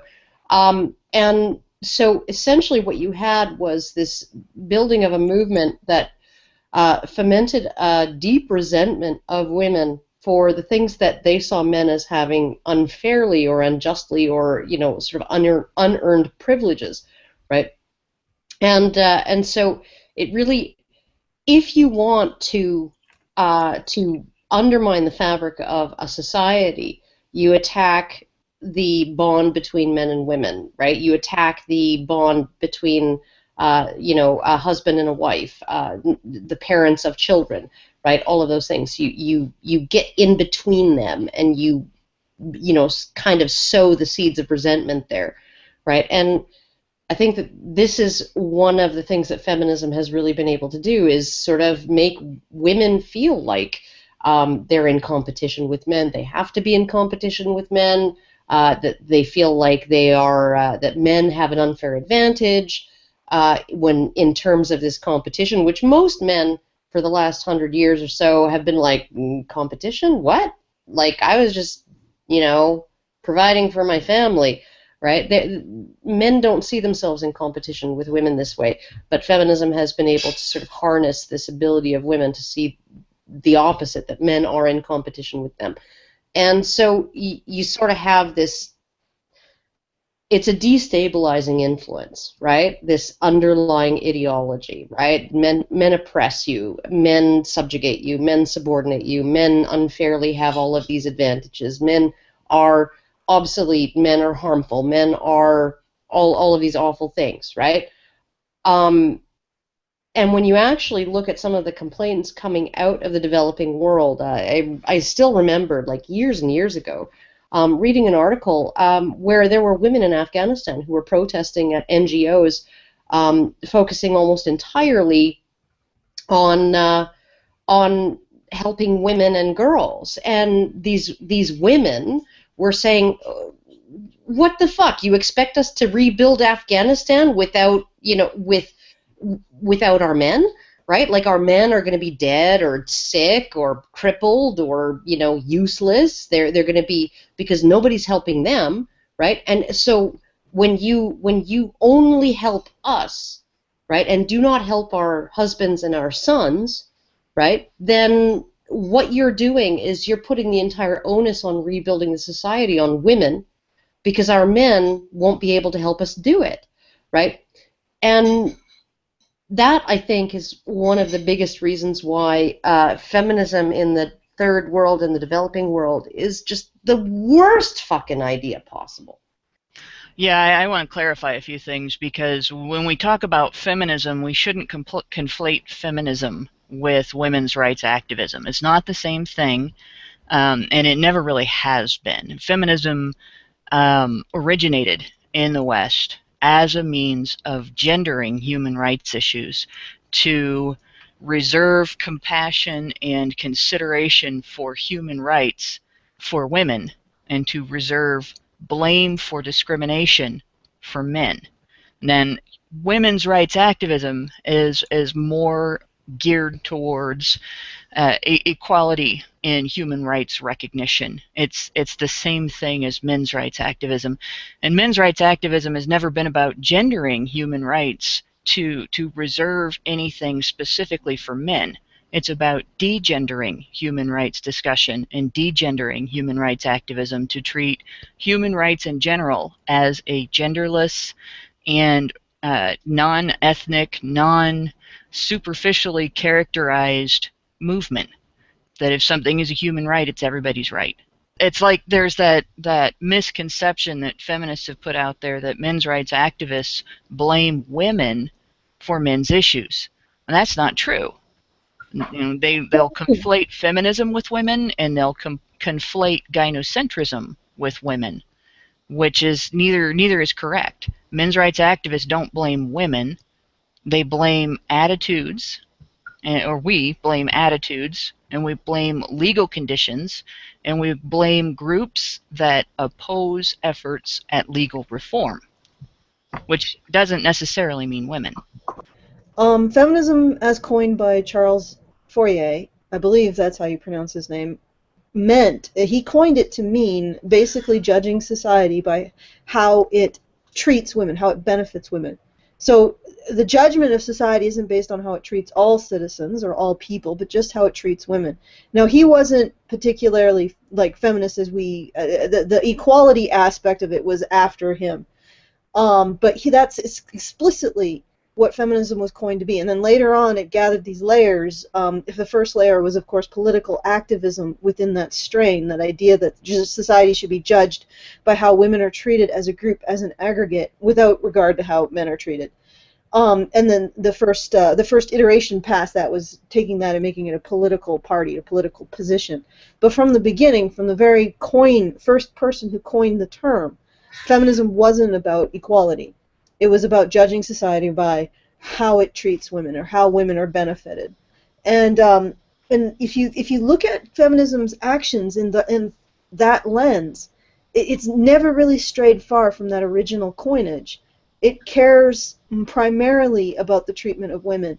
It appropriated this concept of equality because I think it could buttress the idea that society wasn't treating women in the way it should. And there's a certain outrage that we have when we think of men taking something from women, men taking equality, men taking privilege, or that men are taking some benefit away from women and depriving women of it. There's a huge outrage over that. We have a huge amount of emotional outrage at the very thought of that. It's offensive to us. So the whole rhetoric around equality in feminism is, I think, less about bringing about equality and more about using the idea that men have somehow deprived women of equality in order to perpetuate this notion of victimhood and to try to compel society to, or us to see society in terms of how it benefits women. It's not about equality. It's about this perception. Or maintaining this perception of women's victimhood. And, I mean, if you look at feminism's acts throughout history, they have not really agitated for equality. The first big thing that feminists did, and they didn't actually do it, it was actually, I believe, the Labour Party, I think Karen and Hannah would point me to this, who actually got votes for women. But the reason why that's not an equality is because it created two classes of citizens right off the bat. It was inequality right off the bat.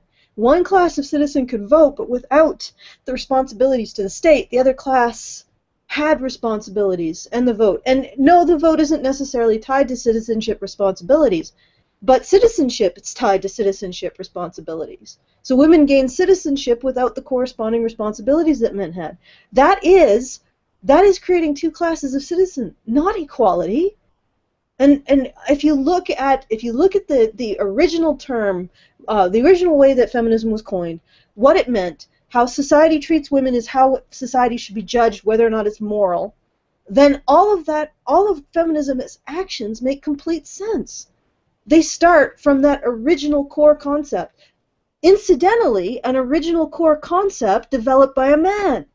The idea that women are the moral measuring stick of a society, and by extension of men's actions. And that's not really surprising. That's a very, very traditional notion of women's role and men's role.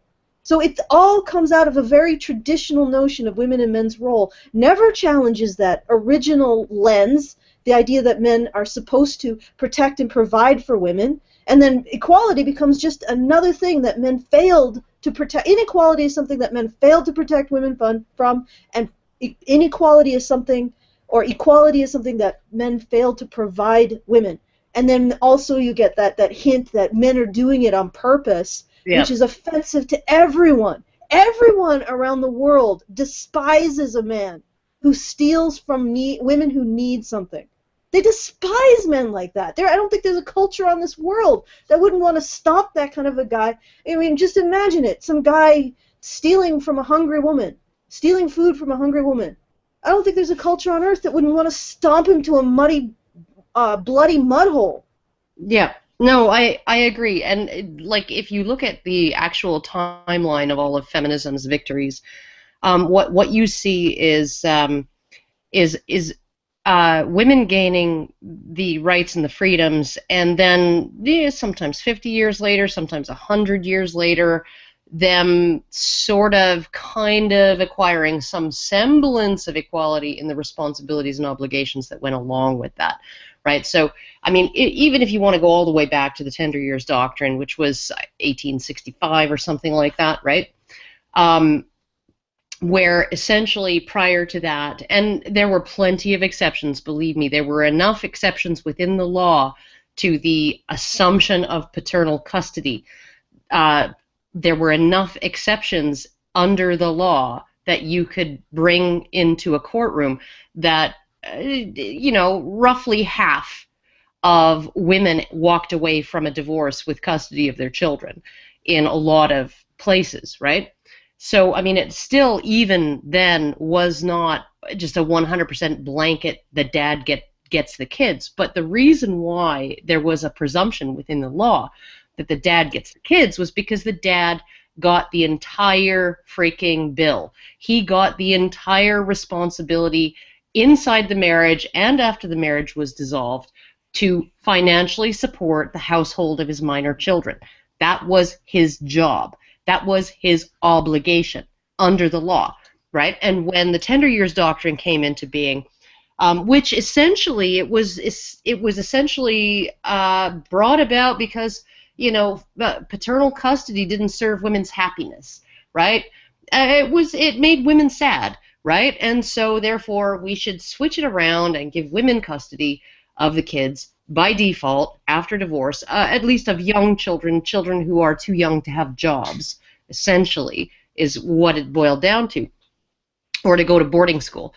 And so what you essentially had was this switch of custody rights from the father to the mother, right? But the parental responsibility, the financial responsibility, remained entirely on the man. And even now, and this is what we're talking 150 years later, right? 150 years later, we still do not have an equal assignment of financial responsibility towards women. They still get custody of the children in 85% of cases. It's still extremely difficult and costly for a man to actually get even 50-50 custody, right? And at the same time, we still have these double standards in terms of financial responsibility that, that exist, in terms of mothers and fathers being responsible for the financial well-being of their children. Women after divorce are less likely to be ordered to pay child support. Their child support orders are typically lower, even when considering their level of income. They are more likely to default, either partially or completely, like to be in arrears or refuse to pay altogether, than men are, and they are less likely to be jailed for that, right? And this is like, you're seeing, maybe 1% of the 50 to 60,000 people in prison every single fucking day in America for failure to pay child support, right?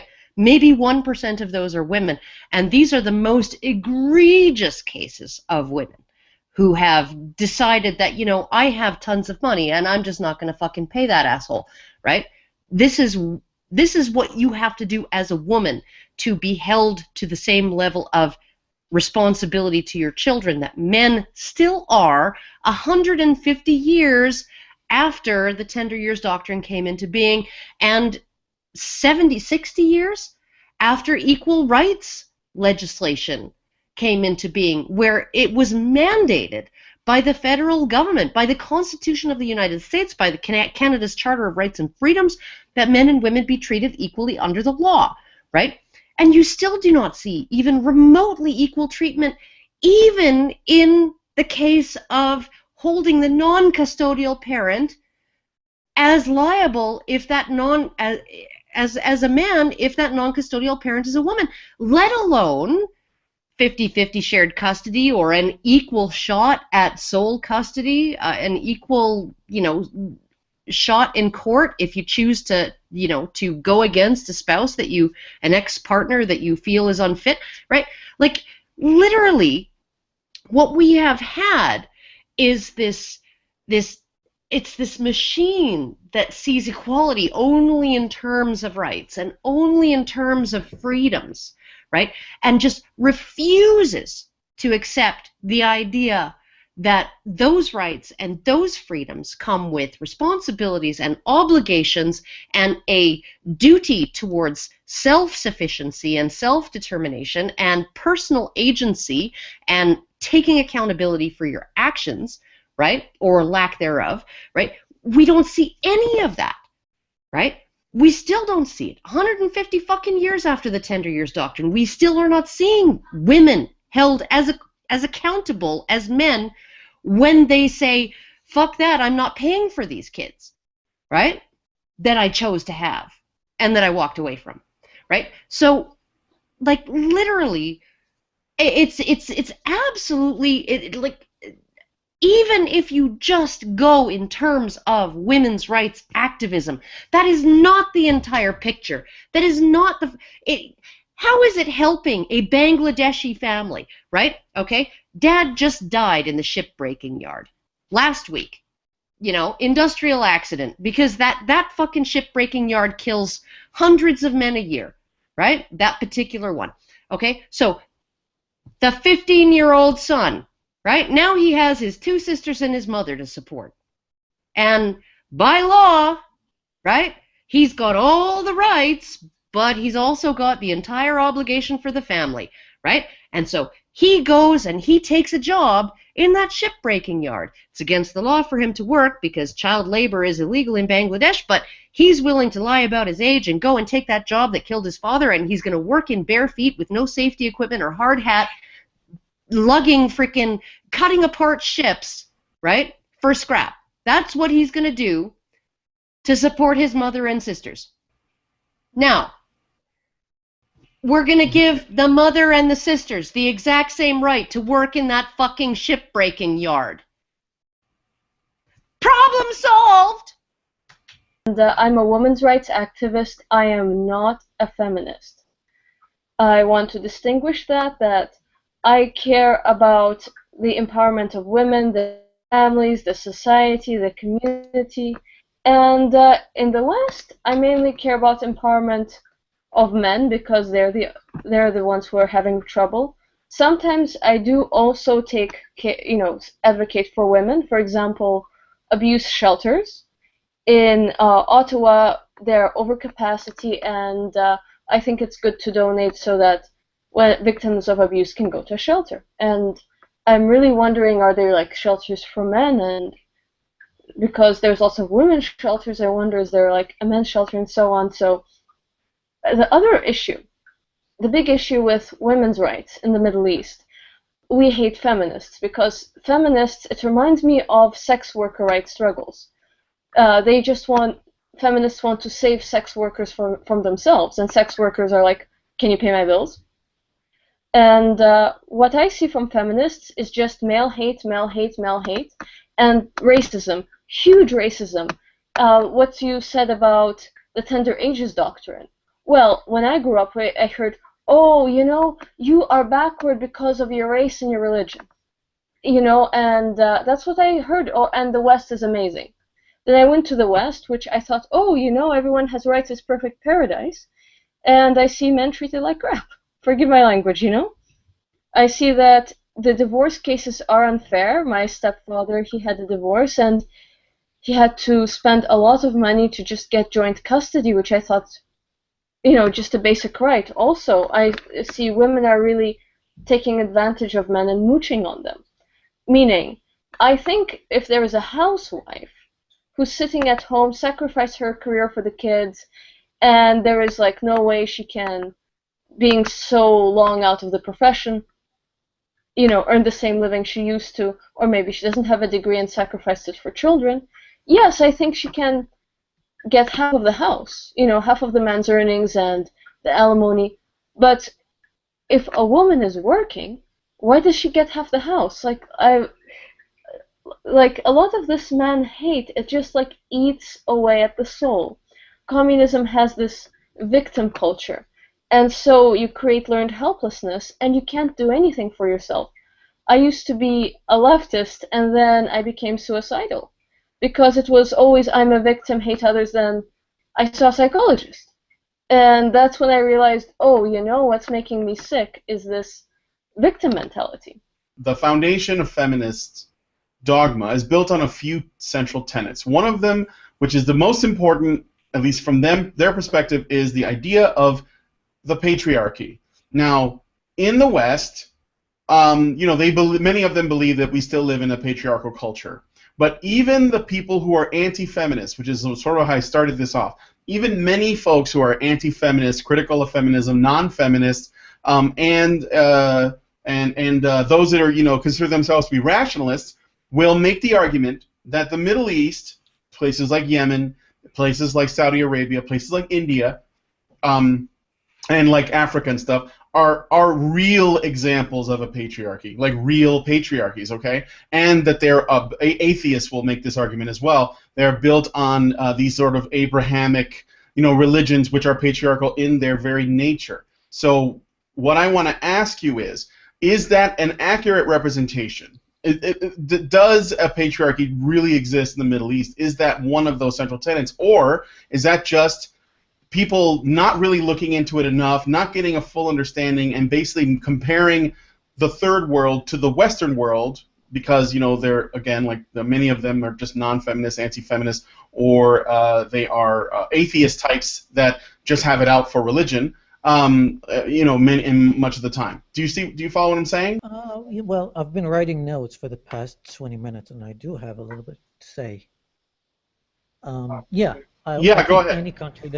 I think any country that would have Sharia law, like no secular ruling, just Sharia law ruling, would have to be, by definition, a patriarchy. If you read the Quran, chapter 4, verse 34, the first three words, which means men are in charge of women. Just right there. And the entire verse, by the way, the surah is called the Nisa, which means women, and the rights of women are all listed in there. And if you read it, it's pretty obvious that women are considered a second-class citizen because they're just the keepers of the household or the home, while men are really in charge of anything. I'm not saying that it's just unfair for women. It's unfair for men as well. Like the example that you gave in Bangladesh. That happens a lot. Like the son would have to just get up and work because women are not allowed to work. Not only that, even if they work, they're not in charge of the home. I did want to add that in patriarchal societies, there is this desire to essentially say second class and first class citizen, but I think that's an unhelpful way to frame things in terms of traditional roles. I think that different citizens, because women may have had fewer rights, but they had fewer obligations in terms of being responsible for other people. And more rights. I would agree. For Yemen, that is absolutely true. Because in Taiz, women have different rights than in Sana'a, the city. And I think the same is in Saudi Arabia. I think it's more, what I see in Saudi is, let me finish. You I know, would argue against first that. of all, in the village in Yemen, women farm, and if women want rights, they go and they shoot Houthis, okay? If women wants a right, she picks up a gun. But the thing is, with the obligations, it's grueling work on the farm, day in, day out. Many women say, you know what, I'd rather marry a man, give up my rights, and have him do the work. So that's the city versus village conflict. Is if you're a housewife, you give up your rights and you don't have to have backbreaking work. But if you do the backbreaking work on the farm, you have the rights. But, you know, you have the backbreaking responsibilities. And then some city women just want it all, and then they sit there and cry, you know, I want to be like in the West, you know, and they try to influence their men to be atheists. At the same time, for example, what I see is in societies where you don't have atheism, you have community. They don't devolve into SJWs like they do here after a few generations. You have community because there is war, there is hardship, and you have community coming together in good times, in bad, surviving, thriving. In war, you know, having this spirituality, it helps. People survive. And yes, city women do not have rights because they do not have responsibilities. You can argue that's unfair, but in the villages, women have rights, and they have horrible, horrendous, very hard responsibilities, really backbreaking work. And also they have to fight. Like my great-grandmother, she kicked the Ottomans out. My grandmother fought. I mean, and my grandmother, she was a farmer. So, really tough women of the mountains. I had to defend my home, and I had to fight at one point. So it's like, yeah, it's nice to be married to a man and not have the back-breaking responsibilities of a village farm woman. Okay, you sacrifice some freedoms, but you sacrifice a lot of freedoms, but then you don't have to work. But your husband breaks his back, and the men, they have painting jobs, hazardous factory jobs. So yes, you know, a person gets their freedom if they work. Now the thing is, with the 21st century, there is a new type of a job, and that's like the technical work, secretary work, etc. So for the first time, work is not backbreaking. So a city woman can technically have a job and be a lady and not be like a farm woman and a warrior. She has to, like, a city woman can actually have a desk job. You know, she doesn't have to kill herself working. So that's like, this is the first time in history, and so that's when you have a lot of new questions about, wow, now city women we're giving them rights because all of a sudden they start working. But should we give the housewife the same rights? Because with the revolution, we have a problem in Yemen with the revolution. You know, you have all this propaganda war going on, and many housewives are like, oh, yes, we should surrender. And I'm like, no, you should respect the men who fight and the women who fight. You should respect people who fight. And we give a voice to people who don't have any responsibilities, and they make horrible decisions because they don't even know what's going on. And they say, oh, stop the war. I'm like, okay, one, we didn't choose the war. The former dictator wanted to get back in power. He chose the war. He's fighting. Your men are fighting him. How about support your men who fight and a couple women who fight? You know, just support the troops. If you're sitting there handing out flowers, crying, so stop the war, that's not going to do anything. And a lot of people listen to these women because of gender equality. And I'm like, look, I am sorry, but go back to the kitchen. I feel bad. I tell women to go back to the kitchen, but I do that. And once I told a guy to go back to the kitchen because he was just doing nothing with the war effort. And he was just saying, oh, we need to hand in flowers. I'm like, look, it's not how it works. Find somebody who's fighting, ask them how it works, and respect them. If you don't fight, you know, do charity, you do humanitarian stuff, like you support the effort. You defend and take care of your home. And when there is peace, you have some respect for farmers. I mean, because they bring food to the table. People in the city stop respecting farmers who bring food to the table. City folk stop respecting people who defend them. And this is when civilization collapses, when city folk become arrogant and just stop respecting the people who built the society, like farmers and soldiers. A lot of times people will cite the Quran, and they'll talk about how the Quran specifically words things like women, the woman serves the man, or she is second to him, or whatever. But what I wanted to ask you this, and I wanted to ask Habib this too, because he also was quoting the Quran just now. Despite the fact that it may be worded like that in the book, I'm reminded of, there's stuff in the Bible that if you wanted to go through and find things that sound really damning or really messed up, you could. But in actual fact, do people actually practice any of those things in there? No, most of the time they don't. Because there's things that may be written, but nobody really, acts on rather. So the question is, from what you know, first off, what is your impression of the way the Quran writes about women, and do people that are practicing Muslims, do they actually practice that? That's basically what, like, if the Quran says this is a patriarchy, how does it actually play out? Well, it's different in every country, right? Like in Saudi Arabia, the system is more extreme and different. Actually, it's probably one of the most extreme. So what Habib was talking about, it's like, for me, it's a completely different world, right? I grew up in Yemen. It's a very different world. So also, there is this communist head of herring.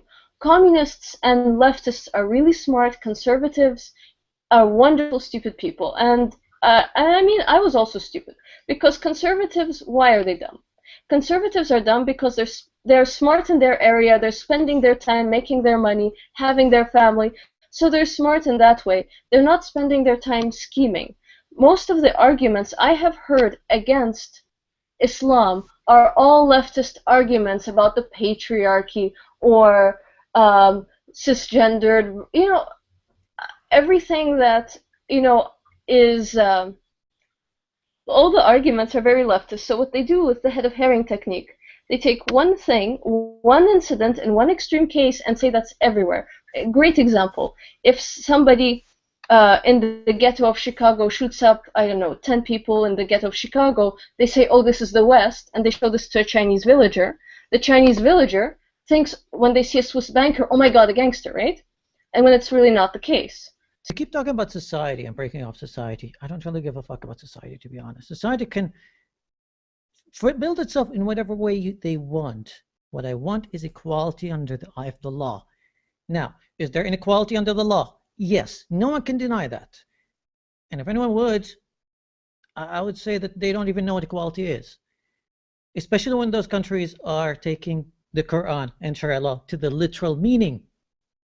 Yeah, some countries might have some secular laws every now and then, but I'm talking about Sharia law in its essence, in its literal meaning. When you say Rajal Qawamun an Nisa, which means men are in charge of women. There is a hierarchy here. Men and then women. I don't want that. That's unfair for men. That's unfair for women. I'm not saying that men are evil because of that. I'm not saying that women should be submissive because of that. I'm just saying, no, just keep it equal. Don't demonize any of the parties and just leave it like that. And what does that entail? Let's take a look at society, and I've been tweeting about this all last week.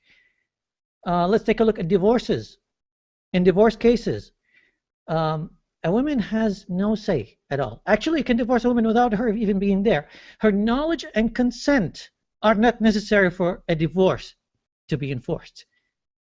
And also when it comes to custody, a woman by law, by Sharia law, is not entitled for her kids at all.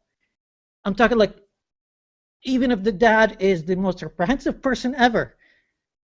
Now, the woman would get to keep the kids for 2 years. If the kid is a boy, 2 years just to breastfeed him and then give him to the dad. If it's a girl, then for 7 years and then gives it to the dad. No matter what, that is the absolute law. And that's written in Sharia law. So that's just inequality, because again, you need to study these kind of things case by case basis.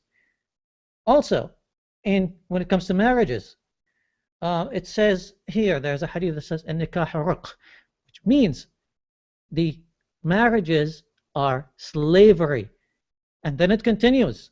It says that when you try to look for a husband for your daughter to enslave her, فَقَدْ أَرَقَهَا, So he enslaved her. So look for a good master for your good daughter. That is a hadith. So there is a hierarchy that cannot be denied here. And there's a very, very loud people here, very loud sect of religious extremists that are pushing these kind of nonsense into the law books. So when you say that, yeah, inequality doesn't exist because society, well, society can build itself based on that. A woman can be all submissive if she wants. She can let go for rights, but I need the rights and equality to be under the eyes of the law. I don't care about how society deals with that. Society, right. I mean, we're always going to have hierarchy in societies. We're always going to have a manager, supervisor, and the employees and the working floor. I'm not against that. I'm not for total equality. I'm for equality under the eyes of the law. I think what you're thinking is, okay, first, it seems to me there are problems with Sharia law specifically. So and I get that, and that's there's a lot of messed up stuff in that. The one, I guess, my next question comes in two parts. One is fighting for the equality of people is really more about fighting to give men and women the right and freedom to choose what kind of life they want, right? Not necessarily like this, and this will work to benefit both. So basically, it frees both if you can do that. And the way that Sharia law is currently constructed, according to what you're saying, according to what the Quran says, and according to those Islamic countries that have been built with the Sharia law as its sort of central core political structure that everything is built under, that is where the injustice comes from from what you're saying. Am I right in what I'm getting from that? Yeah, exactly. I'm talking about like the countries that take Sharia law to the literal sense, and then they kind of build up upon that. And you know how religious extremes go. That like even when Sharia law just go like, hey, we're just gonna stop at like 50% patriarchy, the extremists would go like, nah, we'll be more pious. Let's stick it 105% because why not? Sure. Pious under the name of the law. But then now, so the next part of my question is this. Despite the fact that human rights need to be fought for and we need to examine this and challenge it, but we need to do it in a way that is, I think to some degree, we have to be kind of sensitive to it because as a Westerner, I don't know enough about that culture. So the best way for me to do it, at least in my opinion, would be to go through people who either are very familiar with it, instead of people who are just passing judgment from their perspective in another part of the world, as an examination of what needs to be done, but then also looking at it as how does this system benefit and, well, actually, more accurately, how it benefits doesn't matter, but in what ways is this bad for both genders, for families, for the cycle of abusive violence, etc., and so on. But then the question becomes, is feminism what is necessary, or is something else what is necessary? Like, would human rights advocacy for men and women in an individual basis work better than simply feminists? I think it's much better human rights advocacy on an individual basis, because with feminism, I see the root is man hate, hate of society. And by the way, not all hadith are correct. So, yeah, no, again, I'm not from Saudi, and the way Saudi implements Sharia in a very Victorian way, at the height of the British Empire, let's remember that Victorian England was a very authoritarian society. And they also had flogging and so on. And, yeah, an authoritarian interpretation of the Bible might be good for battle, but when it comes to daily civilian lives, you have inequality, and you do have problems with that. So, but my biggest issue as an Arab woman who advocates to stop child marriage, things like that, I got my mom divorced at age 14 because I thought my father, he was disrespectful, and I didn't see other fathers behaving like that, so I managed to go through all the divorce courts. It was very interesting. I found a good lawyer, and I got my mom custody of myself.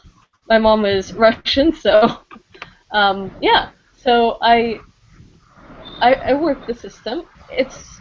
Let's say it's not black and white, but the biggest issue I have as a women's rights activist, and you can talk other, not only women's rights activists, but also sex worker struggle. It's very much the same.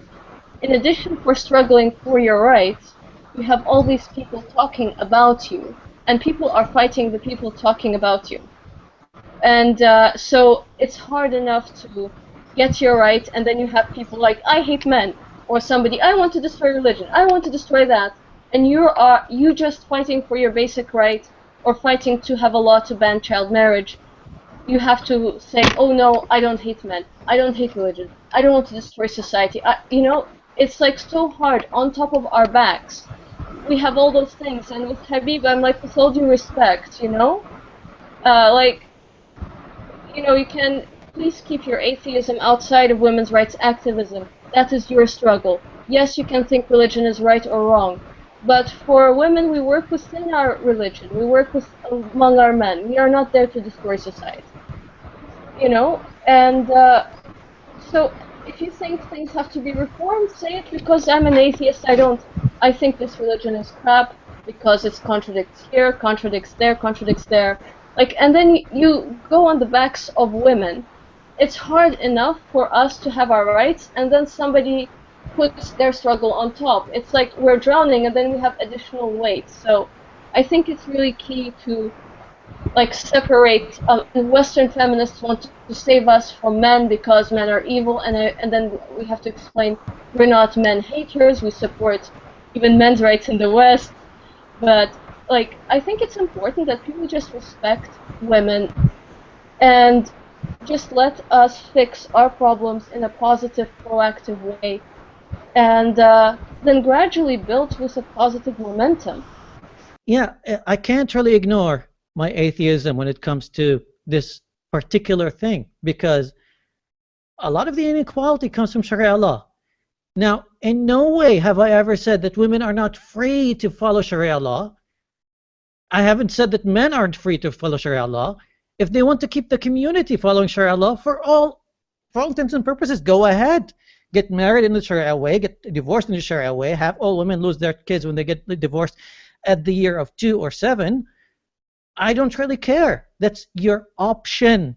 I want the option to be there. I want options for women to be equal to men. I want men to have the options to not be responsible for women if they choose not to. Here's the key word: choose not to. Now, if they choose to be that way, that's all up to them. So, yes, I cannot leave my atheism out of it, because it's a big part of it. Because a lot of the inequality comes from the Sharia law. And by the way, those laws are written in correct hadiths. I done my research.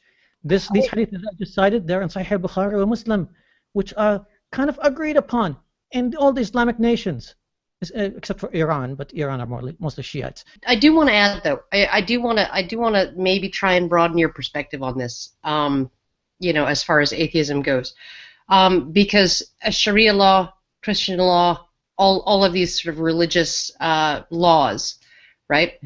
You're an atheist. You do not believe in God, right? You believe God doesn't exist, right? Yeah. Okay. So who do you think wrote those laws? It was not God. It was not God. It was the community. It was the community that wrote those laws. And the community obviously saw some use, some functionality in those laws at the time that they were written, in order for those laws to take root and become something that was followed by the community. This is just, you know, like, I don't think that there is that I don't think that Sharia is connected to God in the same way that I don't think that the Ten Commandments, that the majority of the Ten Commandments, you know, you got the graven images thing and the, you know, you shall not have any gods before me and all of this other crap, right? But you have thou shalt not kill, thou shalt not steal, thou shalt not bear false witness, you know, like you have a whole bunch of rules that actually work, that essentially come from, that have nothing to do with any religion. They're cultural universals. They exist in every single culture. That you don't take other people's shit without asking, and you don't kill people without good reason, and you don't tuck in and you treat other people the way you'd like to be treated, and all of these things, right?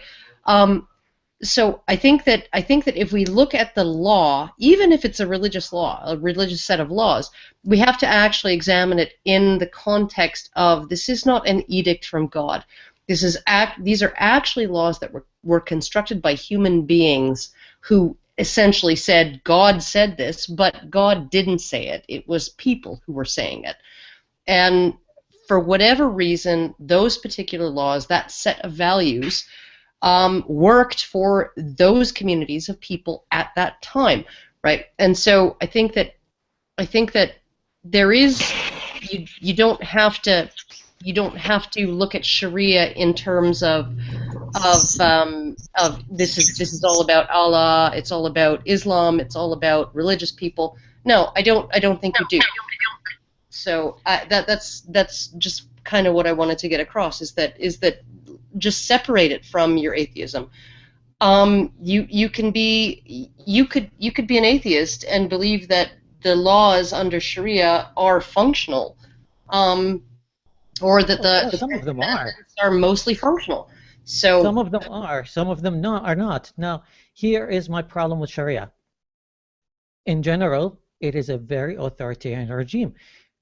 Like, it doesn't really give you a lot of leeway. It doesn't give you a lot of choice. There is no choice when it comes to Sharia. You're either this way or you're going to hell. And by the way, we're going to send you to hell on a chopping block.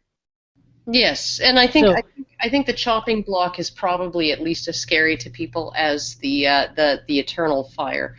No, on a chopping block. Like I get. By the way, in the Sharia law books that I've been reading, I have 9 death sentences, and I still have 1 chapter out of 4 to read. So there you go, 9 death sentences. Read the Bible. Read the Bible. I disobeyed my parents. They should have stoned me to death, right? Yeah, I know, but I think you have to look. Yeah, I think you also have to look at Europe, Western Europe. Okay, yes, it's authoritarian, but if you do the opposite, you have cucks. You have cucks, and what I'm seeing is that this Norwegian politician, he let a Somali refugee rape him in the ass. And then he said he felt guilty that this guy got punished for it. And he was a straight man, ended up in the hospital. You have this huge invasion of migrants into Europe. And also you have, I don't know, I think I call it like a white self-genocide. They're not having kids. So they're just wiping their race out. And then you have, they don't want to fight. They're too scared to fight abroad and fight ISIS. Merkel said she'd rather accept refugees than fight ISIS. Same with Trudeau. So they bring floods of refugees. Only 20% are Syrian. There are a bunch of rapes. And Syrian refugees tell me, the actual documented ones, they're complaining. It's like, the cops are like 5-year-old, 6-year-old girls. There's no masculinity. You know, it's like a totally anti-authoritarian pro-choice society. It's like, but you know, you have other refugees from war zones. Not all of them are even screened. Refugees here, Maria. I'm talking about Europe. Like, it's a freaking mess because they lack masculinity. Pretty quick. I don't really think that by saying that, hey, mothers should be at least considered in the court when it comes to custody laws, I'm going to end up being a cock. There's a huge gap in there. Like it's like the freaking Grand Canyon of a gap. Okay, my mom got me my custody. So my mom got custody of me, and I found her lawyers. So I helped her divorce. So, I mean, yeah, there are actually about 8 cases where a woman here and there, and I take my victories where I find them. I find your case to be a victory. Yet I have a very loud sect, the extreme religious sect, that are trying to change it to the status quo of Sharia law. I agree when it comes to the extreme religious sect, and in Yemen we do what we can to fight them. And I think the best is having balance.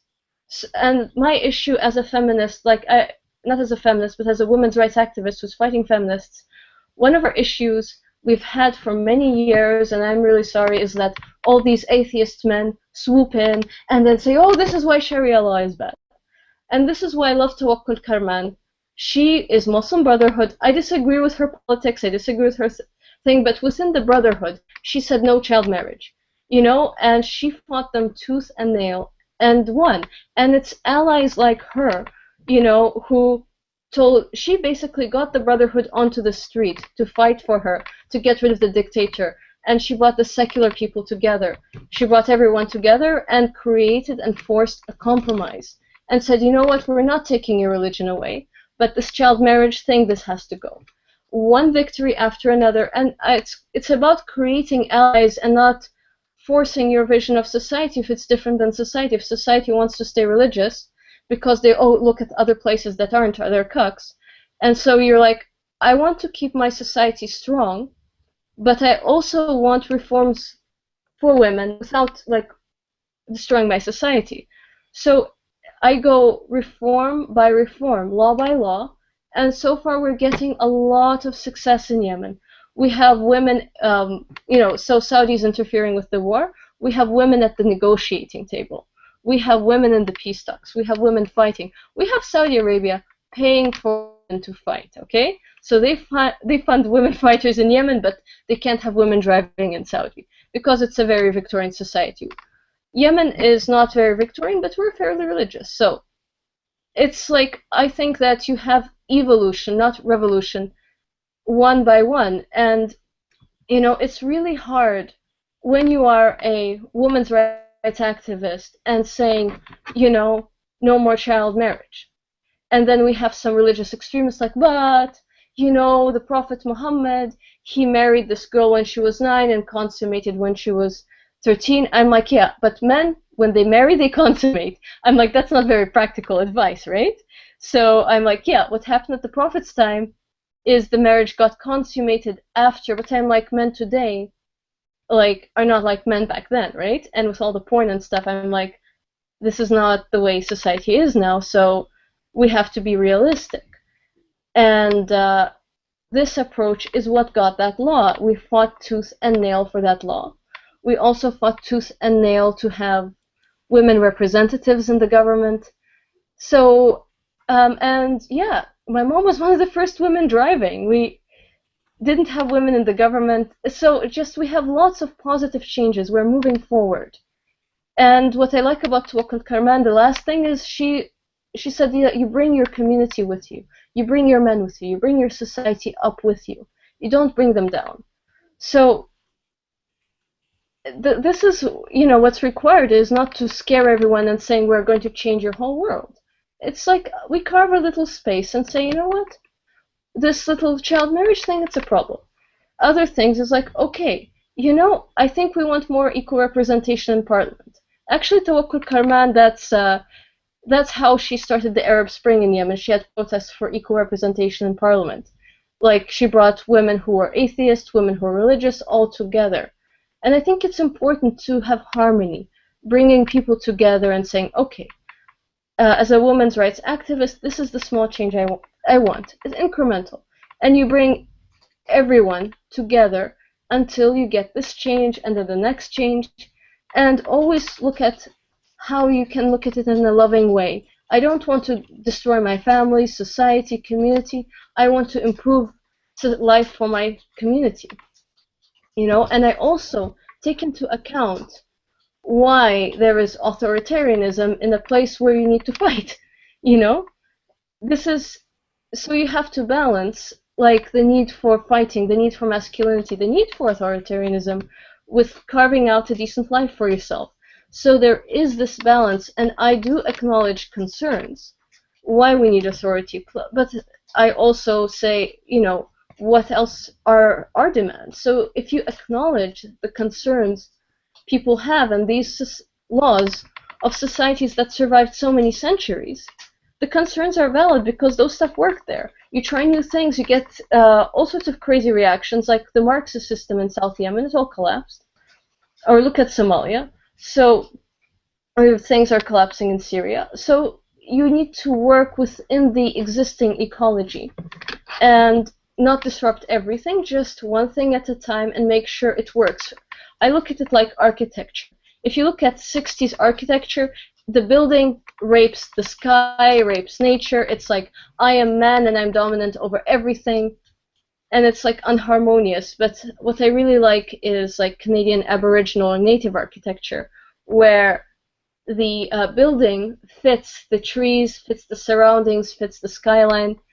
And that's the type of women's rights activism I want to build. I want it in harmony with nature, with society, and so on. So I'm looking at harmony as opposed to, hey, I want to hate men, hey, I want to destroy religion. The big problem, you know, if you're a woman, first it's hard enough to go out there and say, hey, I want to change this thing that we've been doing for centuries, because with the 21st century, it doesn't really work so well anymore. It doesn't work for a modern world. No, I'm trying to get the same kind of laws that, you know, Maria's little village maybe got rid of, just to live in harmony, and those laws to be taken out. Islam can still be there, but not as authoritarian as it is in countries, and I think I emphasized that in my first few minutes when I was talking in the stream. I'm talking about countries where they take Sharia law to the literal meaning. Yes, there are a lot of countries that try to have more secular meaning to the law, and I think Yemen, because it's multicultural in a lot of ways, there's like a big Jewish community over there, there's Shiites, Sunnis, Sufis, atheists, there's all kind of people over there. But you go to Saudi Arabia, where being an atheist or being atheist is pretty much illegal by law, then yeah, oh, by the way, being Jewish in Saudi Arabia is illegal, which is weird. I don't understand that. Even though they're, like in the Quran, they're like, yeah, the people with the book, we should take care of them. But never mind, I'm just going on tangent here. So I'm trying to get the people that are pushing the same kind of draconian laws that are followed in Saudi Arabia with the literal meaning of Sharia to be out of the picture and have more secular ruling. Now, if a society or a community wants to still practice Sharia law in their day-to-day life, then that's up to them. Because I think the Sufis are the kind of ones that really emphasize on the relationship between them and their God when it comes to religion. But they're not authoritarian about it. My big issue is when you're like, oh, let's go. I agree with you that, yeah, if you're threatening an Arab Spring on people, they're like, whoa, and they just like stay away from, oh, will women's rights activism open the door to an Arab Spring or Somalia or something? So yeah, no, I agree with you there. And so, but we also should address the root of authoritarianism, and it's not in an Islamic way, but in a secular way. And Houthis impose a radical version of Sharia law, while their social justice warriors say that they're queer gay rights activists, then they persecute people who are gay. We do see authoritarianism not for religious, but for the secular reasons of power and ability to fight. And especially we have a region full of oil, and lots of people try to grab this oil. If you are looking at changing a law that says men are in charge of women, in order to actually do that in a just way, in order to actually do that in a fair way, you also have to target the part of the law. There is a sister law in there somewhere that says that men are responsible for women, right? And you have to get rid of both at the same time. Otherwise, you're going to end up going the exact same fucking path as the West. And the problem that I see, right, for every single human rights advocate or civil rights advocate in the Middle East, in the Third World, is that it is so easy to see that unfairness, that women must be subordinate to their husbands, right, to the men in their lives. It's so easy to see that and see it as an injustice and want to get rid of it. And it is so difficult to see the sister law, right? The sister law that men are responsible for women. It's so difficult to see that as an injustice. And that's why we, in the West, we freed women from the subordination, right? And 150 years later, we still have not freed men from their obligations, according to those sister laws, those sort of the other side of the coin, right? And what I think is really something that you guys are going to need to keep a major eye on, and not because I think that you're unaware of these things, that you are not cognizant of the other side of the coin, right? But it's very, very easy to convince people to liberate women. It's really, really difficult to convince people to liberate men, right?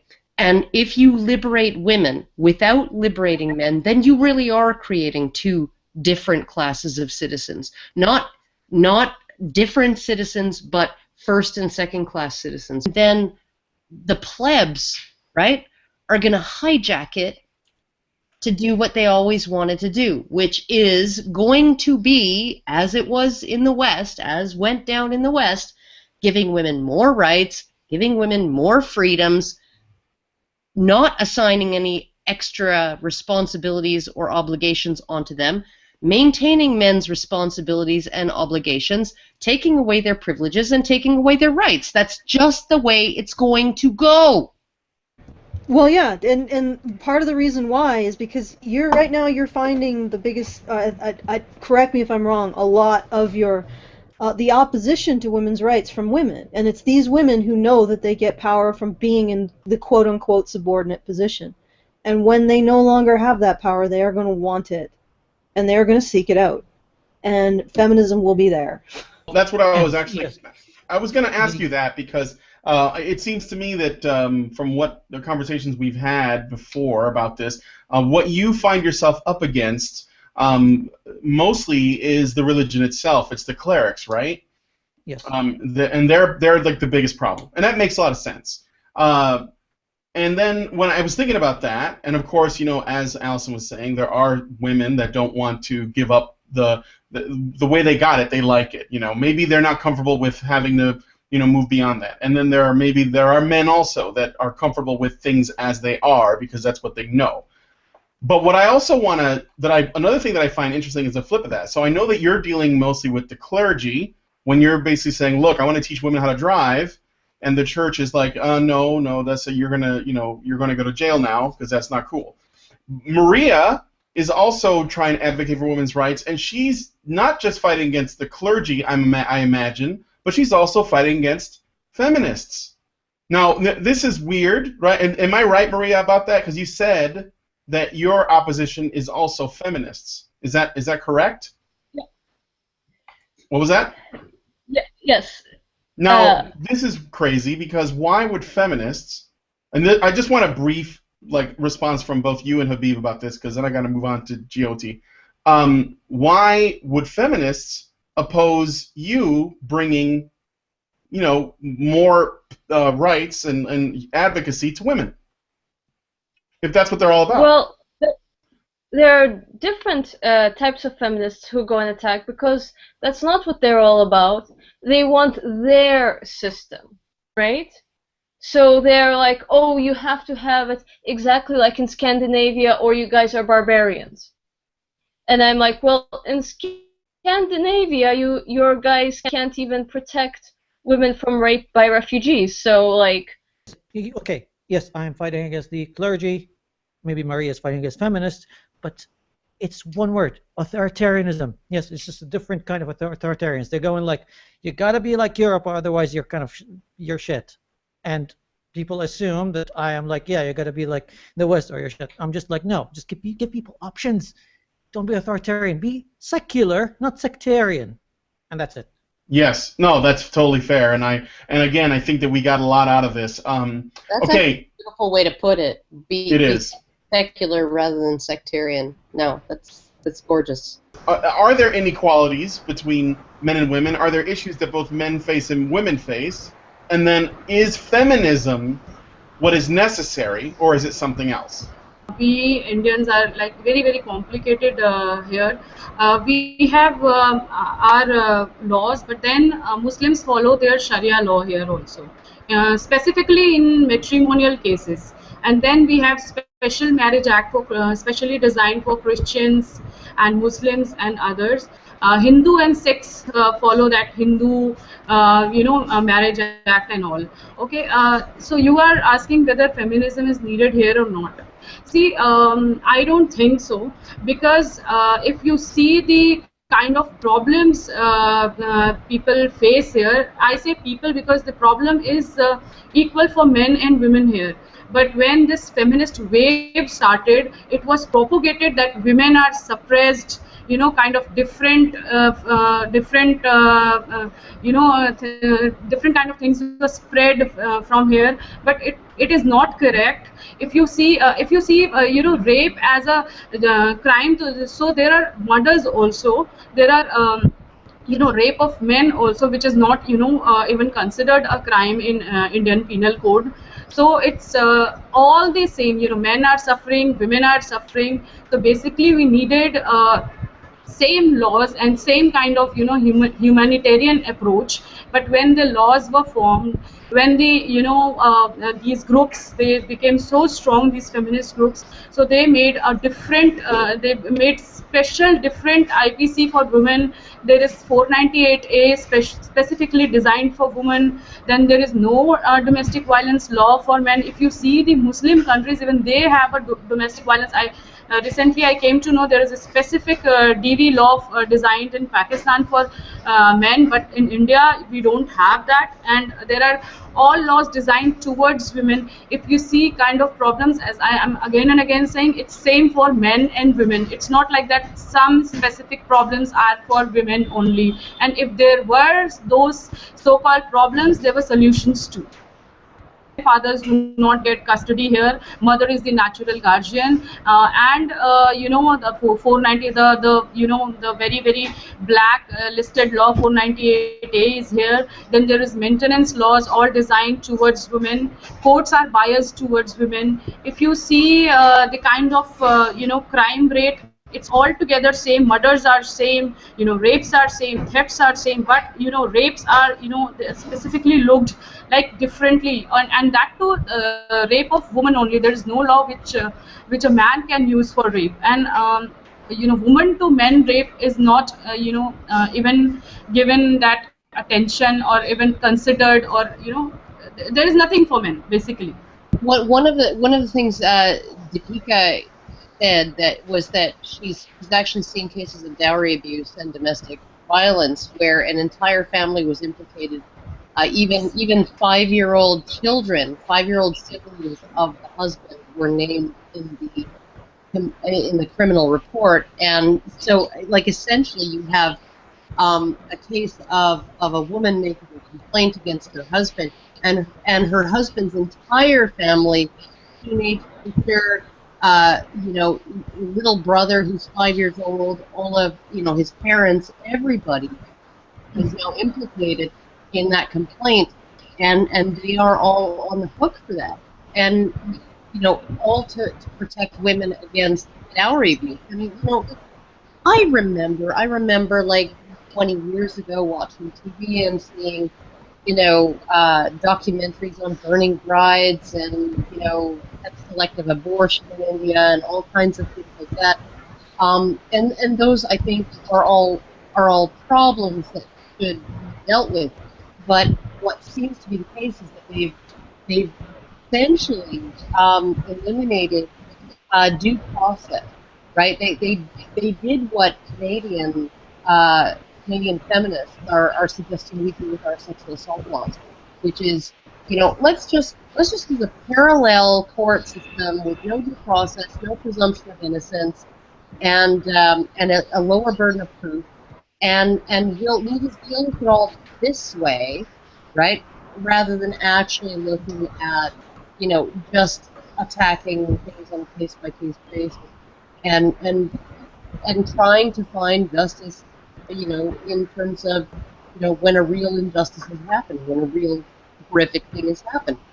And so, what seems to be the case in India is we have this. Again, it seems to be like an extremely fast change from what was an extremely traditional society. I mean, even now, I think sex outside of marriage is frowned on socially, and not really, it's not really accepted, and all of these things, right? But you know what? Adultery is not a crime for women. If you see, adultery, you cannot implicate a wife into adultery, but a man can be blamed. Also, Yes. I would like to add one more thing here. A few days back, I went to a national channel and I was talking to these panelists. Everyone was feminist there, of course. I was the only one talking pro men. So I just simply asked the most powerful feminist here, Miss Ranjana Kumari. I asked her, ma'am, don't you think the problems are actually same for men and women? Her straight reply was, men doesn't need it, which explains all. They don't even consider men human. How will they, talk about, how will they talk about the whole society here? Because men are integral part. They don't even, consider this fact. So feminism is not at all the answer for India, at least. Well, I think like as I was saying, like the changes, the actual changes in the law, in legislation happened so suddenly. It was almost like feminism was like this import. It was like, okay, we're gonna bring freaking cane toads to India the way we brought them to Australia, and now it's just infesting the entire fucking country, and causing all kinds of problems, right? This seems to be what happened with India, is that you have cultural norms being very chivalrous, very, very much traditional, very much, women deserve protecting because we see them as, as being at a disadvantage in many, many ways. So they deserve this extra protection. Yet at the same time, the legal system has overshot that and has massively, in a very brief, since 1985, I believe, has massively overshot the mark of protecting women against the cultural disadvantages that they face, and completely leaving men behind. And it just seems like this sort of imported artificial change brought about by sort of Western feminism, Western values, and all of the rest, and India sort of embracing that and saying, oh yeah, no, protect the women, protect the women. And I think this is one of the reasons why India has one of the strongest men's rights movements, one of the most visible men's rights movements in the world. You don't really see massive groups of men, hundreds or thousands of men, gathering at, in Washington D.C. or in San Francisco or in Ottawa in front of the Parliament buildings. You don't see them standing there with signs demanding that their rights be acknowledged and dealt with, and their issues. In India, you see those things. You see men who have very, very suddenly, and this is what Milo Yiannopoulos says has happened in the West. No, it didn't. It was a gradual, slow boil for the last 150 years. Things have not flipped recently. They flipped 150 years ago. We just didn't notice. But because it happened so suddenly and so quickly, I think, over the past 50 years or so in India, you actually have men noticing that, this isn't just the new normal. This fucking sucks. This is fucking retarded. This is like not okay. And you actually have men standing up and protesting. And I think that's one of the most amazing things about India, is that you actually have this active, very, very vibrant community of men's activists actually pushing for this stuff. And from what you say, very, very necessary that they're there doing that. So, do you think that there are things that that could be advocated for on the part of women? And if so, again, this goes back to, is there a difference in your mind between women's rights advocacy and feminism? Yes, there is actually a very, very clear difference. Definitely, everyone's rights need to be protected. And of course, there may be some areas where the work should. But it is not all over India. If you ever come to India or read about India, there is so much diversity. New Delhi is too advanced. Then there is one state, Uttar Pradesh. Maybe some village of Uttar Pradesh is so backward that the women have to go far off and take water from the wells. That kind of area. So yes, work should be done there. We are totally with the thought that the protection of rights in such areas should be there, but it shouldn't be like everywhere same. It is not done. For the small village, the countryside, from the New Delhi, same laws everywhere, same principles everywhere. Is not done. And that village also, I would like to add, if there is a village there where a woman has to do all the hardship, her man also is doing same hardship, under the sun. He's farming, or he's going for labor, he's going to make a building, he's a laborer. So it's not like that man is having a very lavish life and wife is having hardships.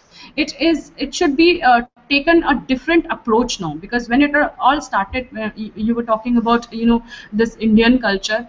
If you deeply read the mythology and the stories of Indian culture, there were women who were going to the war field. Okay, there were women who were doctors in ancient time also. But when this modernism, after say when British left India, when this modernism attacked India, it was propagated everywhere that women were suppressed. The attackers from the all the sides. That time also, men protected women. They died in the wars. They protected women and children. They made rules. They made rules to protect women. Okay, culturally, women were still there in the independent. If you see the culture, women were part of the independence struggle. They were part of the colleges and schools in that time also. And when this modernization happened, men were there who thought that women should come forward. They should work. They should go out. It is not gonna work that women are staying at home, men are going for work. They should come forward. And when these women, when they came out and they started looking at things at this perspective, they just propagated this thing. I don't know where exactly it all started, that they propagated that men were suppressing women, and men were having all the fun, and women were so helpless and poor and all. It's like saying that a poor laborer's wife is very poor. But if you see the laborer, he is also very poor. You see his situation also. So it was propagated like that. And you can see what is happening all around us. There is a reservation for women. There are women special auto taxis, special coaches in train for women. Still they are crying that they are not getting enough rights. Nobody listens to them. It is not like that. It's just like you are not giving them enough responsibilities. When you give rights, you should give responsibility also. Woman has a right to say no when dowry is demanded at the time of marriage. No woman says no. All the gifts and everything are exchanged. Women give gifts, women take gifts. But when a dispute happens between, I'm just giving you an example of how it all starts. When a dispute starts between husband and wife, it is always ended up in dowry or domestic violence allegations. It is not true. There can be other reasons also. But then scores are settled, of course, in the name of dowry and domestic violence. And in other cases also, there is such a strong rape law. When a woman files for rape, no investigation is made. Directly the man is arrested. So you can see any woman can anytime accuse a man that, if you don't do this favor to me, I will accuse you of rape. No medical certificate is needed. Woman can always deny that I will not go for the medical certificate and all. So basically, if you see, it all started like give rights to women, but it became what, it's everywhere, I think, in West, East, everywhere it is like that. That it is only it is suppression of men and giving all rights to women. It shouldn't be like that. There is not a single men's commission where a man can go and tell his problems. And you were saying that men's right groups are standing up here. They're also, what they did is this Special Marriage Act and Sharia, which made things easy for other men, other religion men, because India is a country, cosmopolitan kind of country. We have Sikhs here, we have Hindus here, Christians here, Buddhists here, everyone is here, but they have different laws. So what happens in such a case when there is a protest, a group of men will stand up, others will think it doesn't affect me, why should I go and protest? So they very cleverly they drafted these laws. And see what the mess is happening here. Everyone knows what is happening here. Yes, women, men, both need, protection. Feminism is definitely not the answer, at least for India. True. But yeah, the Republic of Moldova is where I was born and lived in until I moved to California specifically, but to the United States with the green card lottery win that my family had. So Moldova used to be part of Romania, and it's between Romania and Ukraine, super tiny wine country. And we definitely also have the distinction between city people and then like country people, but it's not nearly as drastic as Maria was discussing in terms of Yemen. But the way I grew up anyway was in the era that I was born right before the fall of the communist sort of empire, and Moldova became part of communism. And it was independent. It became independent in '91. So I was like, what, 3 to 4 years old. And after I remember the change from whatever we used before that I don't remember to like these coupon thingies that were weird, and people stood in line for bread. And I was like, the only time I've ever seen that pretty much was when in the process of transition. But then after that, Moldova got its own money and things changed, and it was different. And it was kind of a mix of Russian and Romanian people. And you had more Romanian people living in the countryside and more Russian speakers and Ukrainians, which are basically also Russian speakers for the most part, living in the cities. And the way I grew up was in a very sort of, I guess, not technology, but just education in general, education-minded family. Even though my grandparents weren't particularly, like, they weren't doctors or anything. My parents are, but my grandparents were, they were part of the communist era, and they got sent all over the Soviet Union. Sorry, my alarm. And then they got, my grandmother was working as an agricultural engineer. My grandpa was just driving a truck. And they got a apartment in Moldova as part of the USSR thing that gave all its working people apartments, but you didn't necessarily have any control over where you were put. So my Russian grandparents were put in Moldova. And then my mom married a Moldovan guy, blah, blah, who cares? And they divorced, and then we moved, and it doesn't matter. But growing up, I had a experience that was kind of metropolitan and European, I would say, in the sense that even though it was a country that went through communism and went through upheaval and had all those problems, it wasn't exactly involved in any wars. So we had and I wanted to stress that's something that Maria was saying, that there is a very, very big difference between a country approach of a country when it's in wartime versus peacetime. And so there are certain attitudes of like, don't be a cuck, don't do this, don't do that, close your borders. There are these ideologies that float around, certainly not the more liberal circles, but, you know, libertarian to conservative circles. And that mentality is useful in times of war. It's actually necessary to, you know, maintain safety and morale of troops, etc. But then when you go into a period of economic growth and peace and things like that, you do kind of have to switch attitudes, because otherwise you just don't really play well with countries around you and bad things happen. But anyway, I grew up with an idea that you could do pretty much whatever you wanted. So I don't remember ever being told, you know, this is the law, this is what you have to do. As a woman, you stay in the kitchen. That wasn't a thing at all. But I grew up around my mother and my grandmother. My grandmother, you know, cooked, even though she kind of hated it, even though she made amazing food. And she did a lot of sewing, and she basically sewed on the shirts that my grandpa wore, and she stayed at home basically to take care of me, because my mom was in medical school when she had me, and she was way too young and couldn't take care of me herself. She was like 21 in the middle of medical school, just starting. So my grandma had to take early retirement and take care of me, and grandma did very traditional female role things.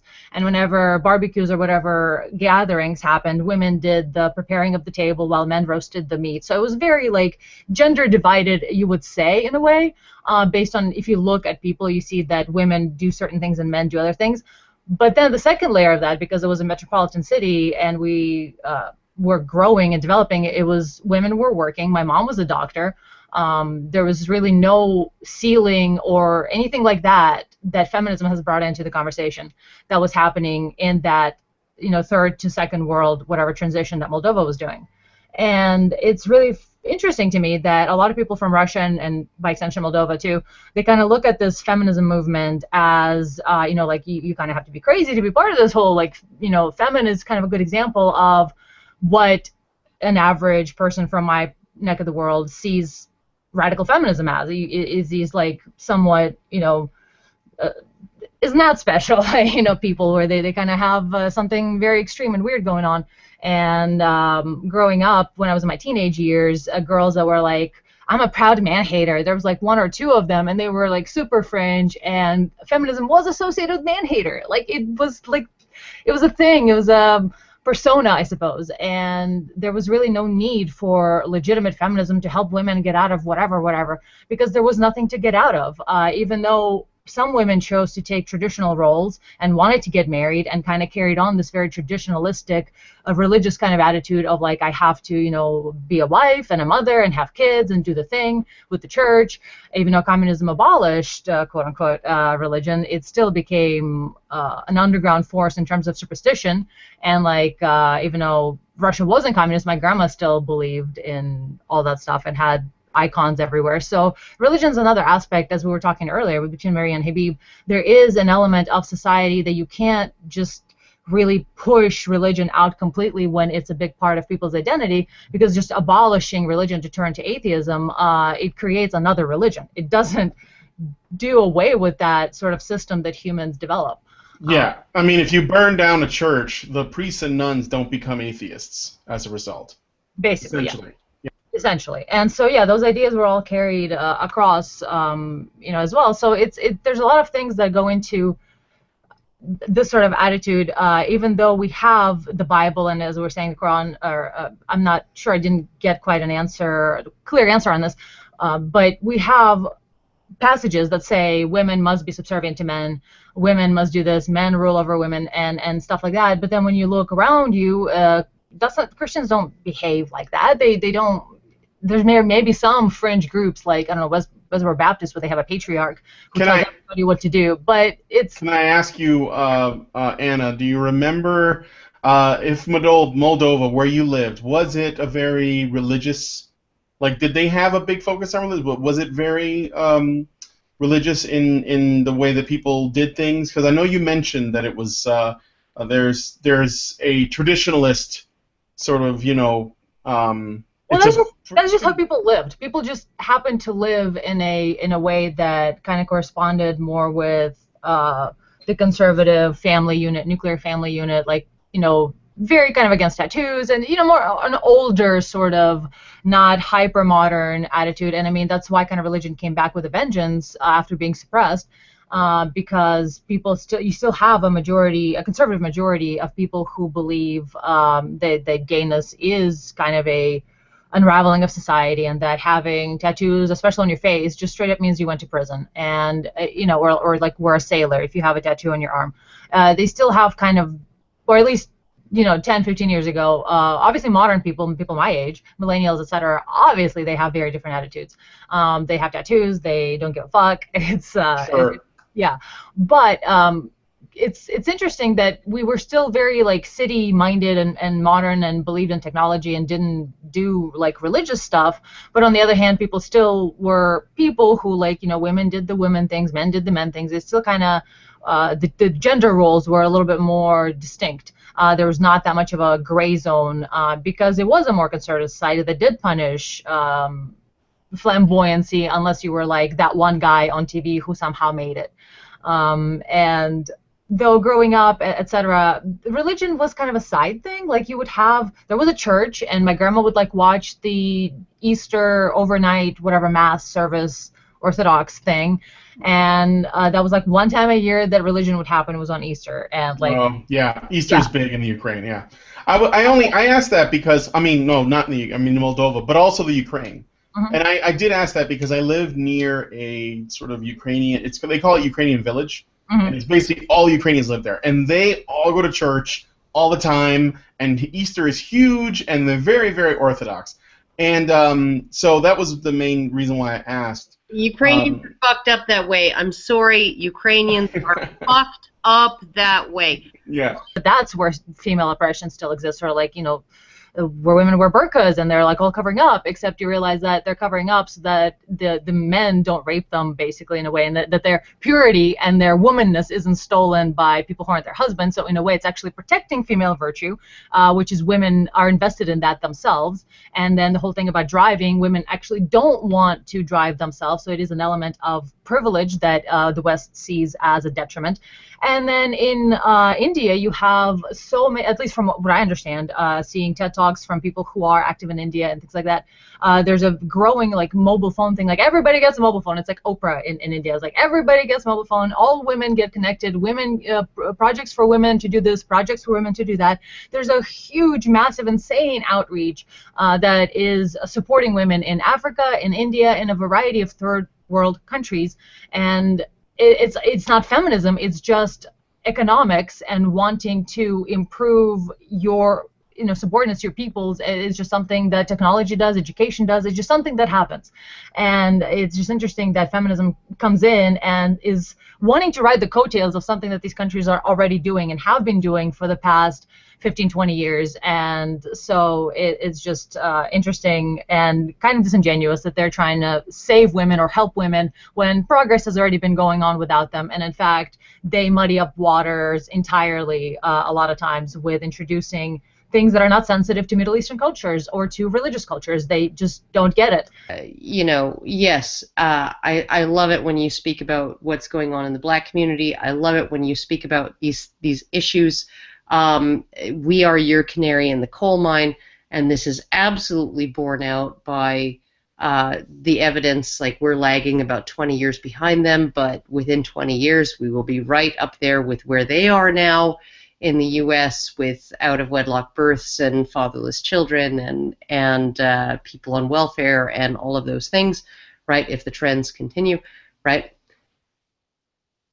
They email me and tell me we're your canary in the coal mine, and what we in the West are hoping to tell you, what the few people who are aware of what's going on in the West are hoping to tell you, is that we are your canary in the coal mine, right? That we are the ones who are saying you need to be really, really careful about how you implement change.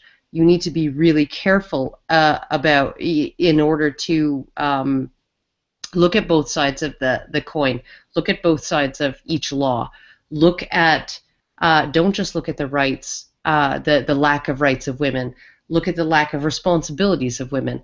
And if women want the rights, they should get the responsibilities, and try to make change in a sane way, because this is not what the West has done. The West has not made change in a sane, fair, just and equitable way. We have made change in a way that relieves women of burdens, relieves women of restrictions, relieves women of constraints, relieves women of obligations, and maintains all of those things, all of the things, the parallel side of things for men, maintains them all, still enforces them all. 150 years later, we're still putting men in jail. There's a meme going around online showing condos, right? Just like, townhouses, right? That says government subsidized housing for women who can't afford to support their children, and then shows a jail, prison, right? And says government funded housing for men who can't support their children. That's what things are like in the West right now. Is that when a woman can't afford to support her children, she gets subsidized housing in a nice condo, when a man can't afford that, he gets prison, right? This is what we don't want to see you go down this road, right? And we didn't see it coming either, right? We really didn't. In a way, this is why I'm not a big fan of when people say, oh, atheism, remove your religion, and be feminists. Like, conservatives try to push all this track on us. And we're like, no. And lastly, we will look at the highlights of our fireside chat with Twisted Metal and God of War developer David Jaffe. A sense of I became, for today, sort of the poster child for all of these people who, rightly or wrongly so, and that's a different debate, happy to have it, happy to discuss it, I think it's fascinating, but for rightly or wrongly so, feel as if, what they call political correctness has done too much damage to their day-to-day lives, and I became the receptacle for all of that hate. And it was just kind of like, well, I posted one thing. You don't know me. You clearly don't follow me on social media. You talk about, everybody's like, you'll get upset by anything. And I think maybe what they're saying is there are people that they know who share a lot of the views that I might share, who might go off on every single thing, and they're looking for sort of ghosts around every single fucking corner. And that's not me, but I became that for a lot of people. And that was annoying because I'm like, you know what? After I kind of talked back the initial hyperbole and sort of inflammatory language of post number 1, I was genuinely interested in having a conversation about this because the Kotaku thing that you bring up, people, again, first off, half people are like, you fucking asshole, you laid into Ben Kuchera and all this shit, and now you're doing it. I'm like, you're a fucking idiot. Because I didn't lay into Ben Kuchera. I've told people over and over and over and over, he was the reporter who was there when I laid into Kotaku and Stephen Totillo. But people can't even bother to get the facts straight, right? And so, but anyway, so obviously that kind of rubs me the wrong way. But the point being is that when I spoke to the reporter who wrote these terrible things about me for that Kotaku article, my mind was still open. I said, hey, let's jump on a call together. You can record it, put it up on Kotaku, the whole conversation. Let's talk about this. I don't have to be right about this. What am I doing wrong? And at the end of it, it was clear that she didn't understand the difference between sexism and misogyny.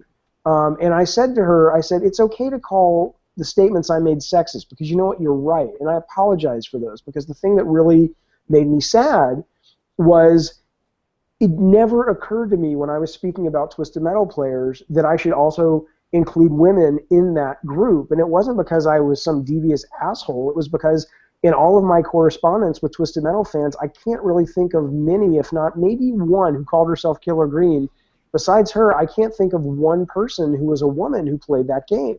Doesn't mean there weren't tons. It just that was not my experience talking to people who played Twisted Metal.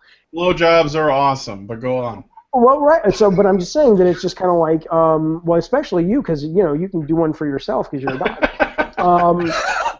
And it's the worst fucking sound in the world. The reason I don't let Ace, who's running around here somewhere, sleep in my bed, and he really wants to, is that fucking sound you fucking dogs make. It's like,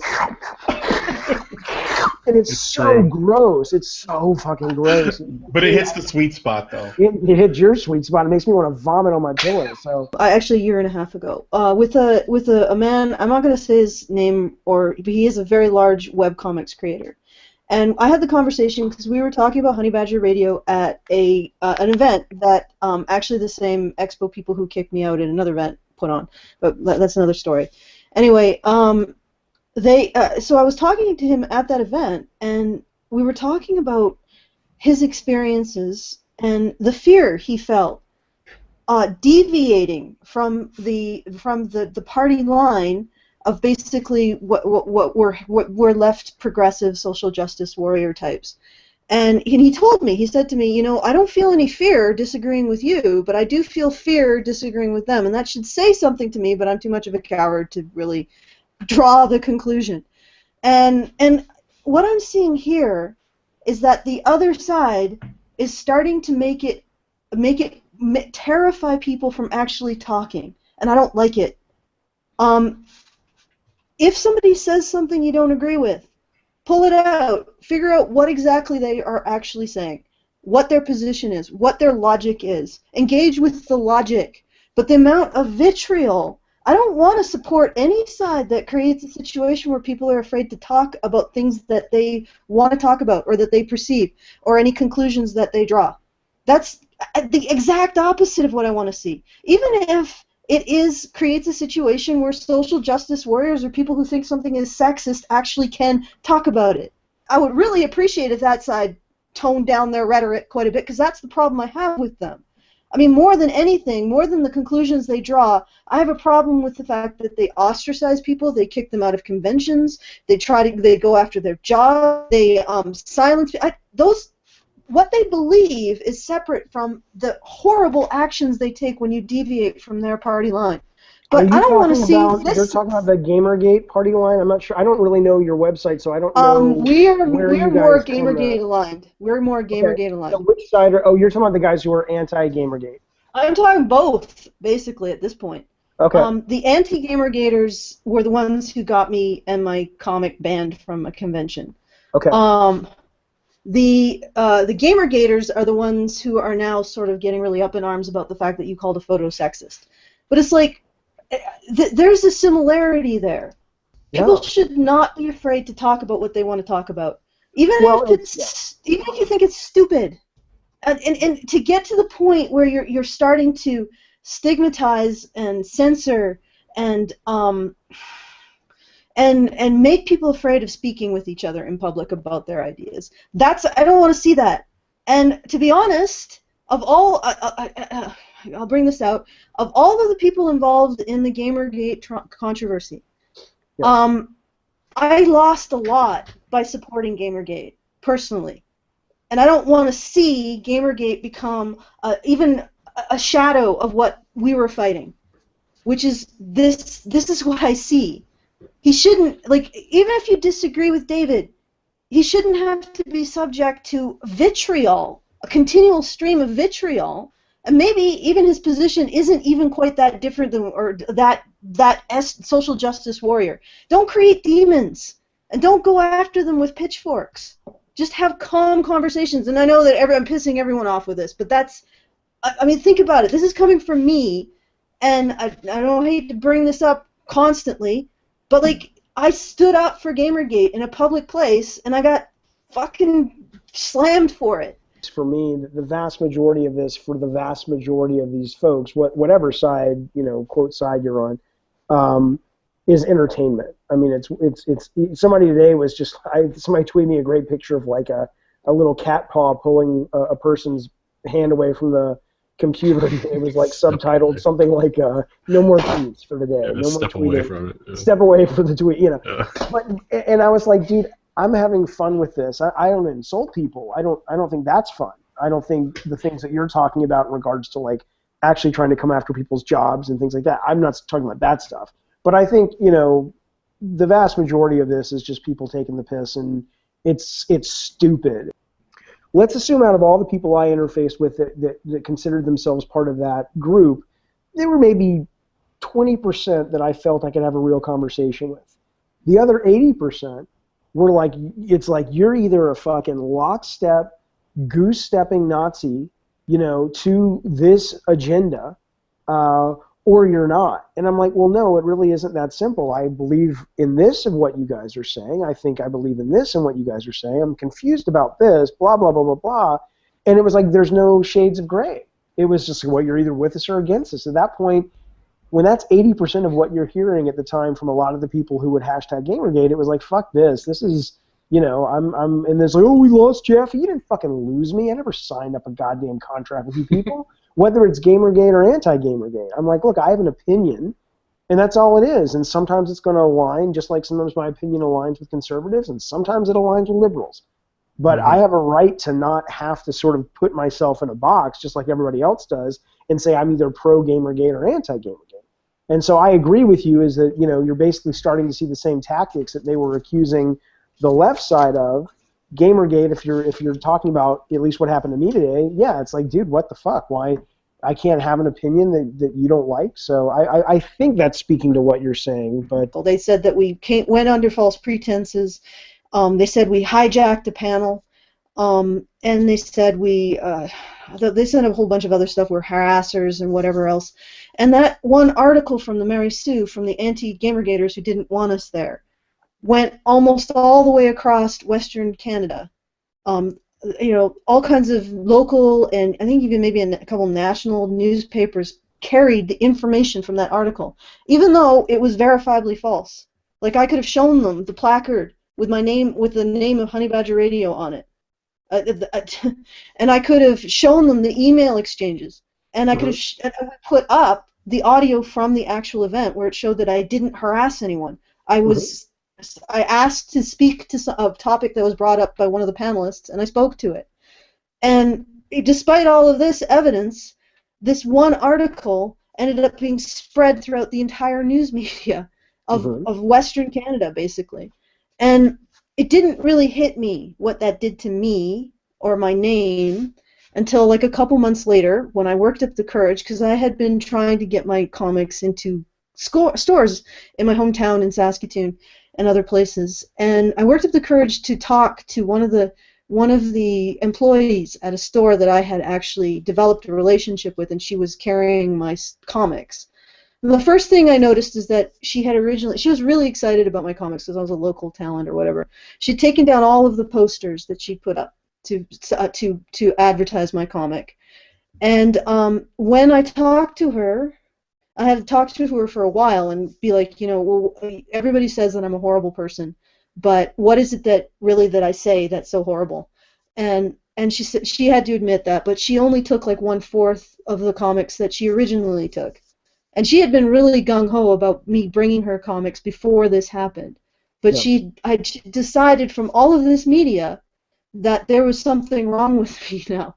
That I was a harasser, I was a fraud, I was some sort of part of a hate group, and it's like that really hit me, because this was a person that I had it wasn't necessarily a friendship, it was an acquaintance, and we were friendly, and we had worked together, and this is how she saw me. This is how somebody who actually knew me personally saw me after they read those news media articles.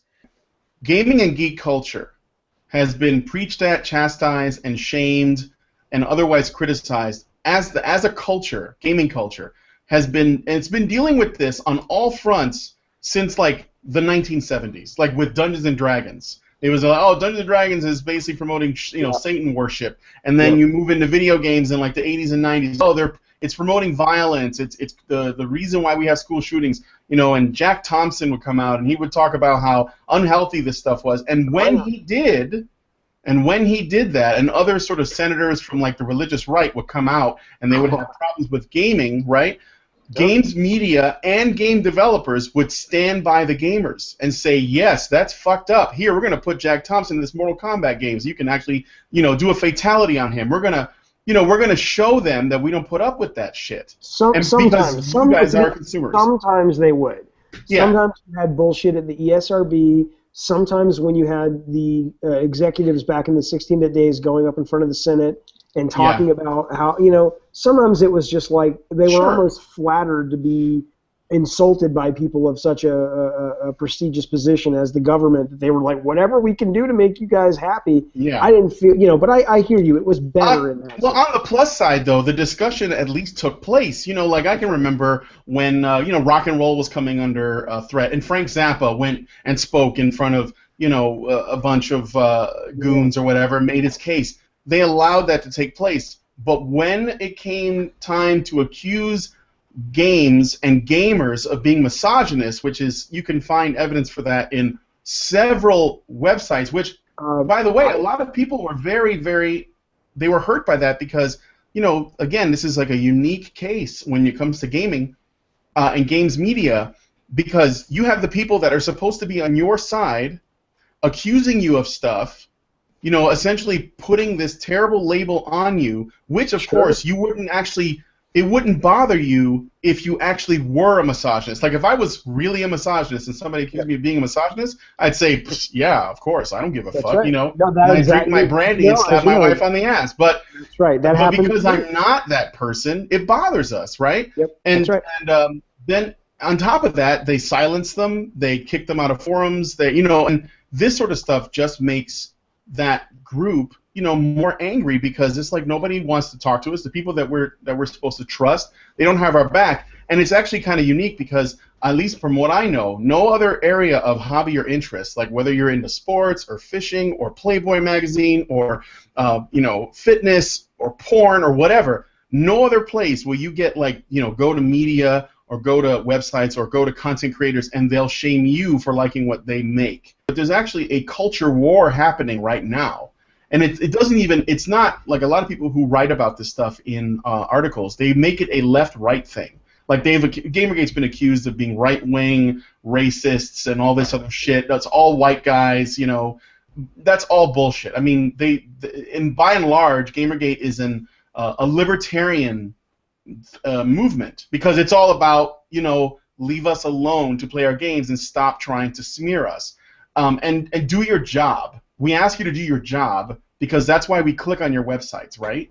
So, and this also applies to game developers. Like, if you're going to make games for us, then that's great. Do whatever you want, but if we don't want to buy your game, don't accuse us of being bad people because of it, right? And that's also happened.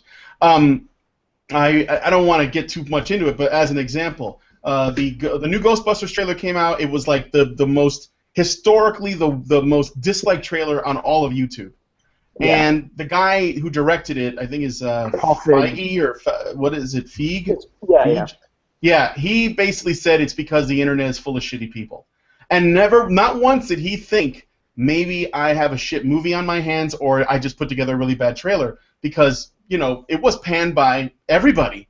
Gamergate is not composed of, like, several million people. That's not them, No, but I understand where he's coming from in the sense that, it was a really bad trailer. It was a very disappointing trailer.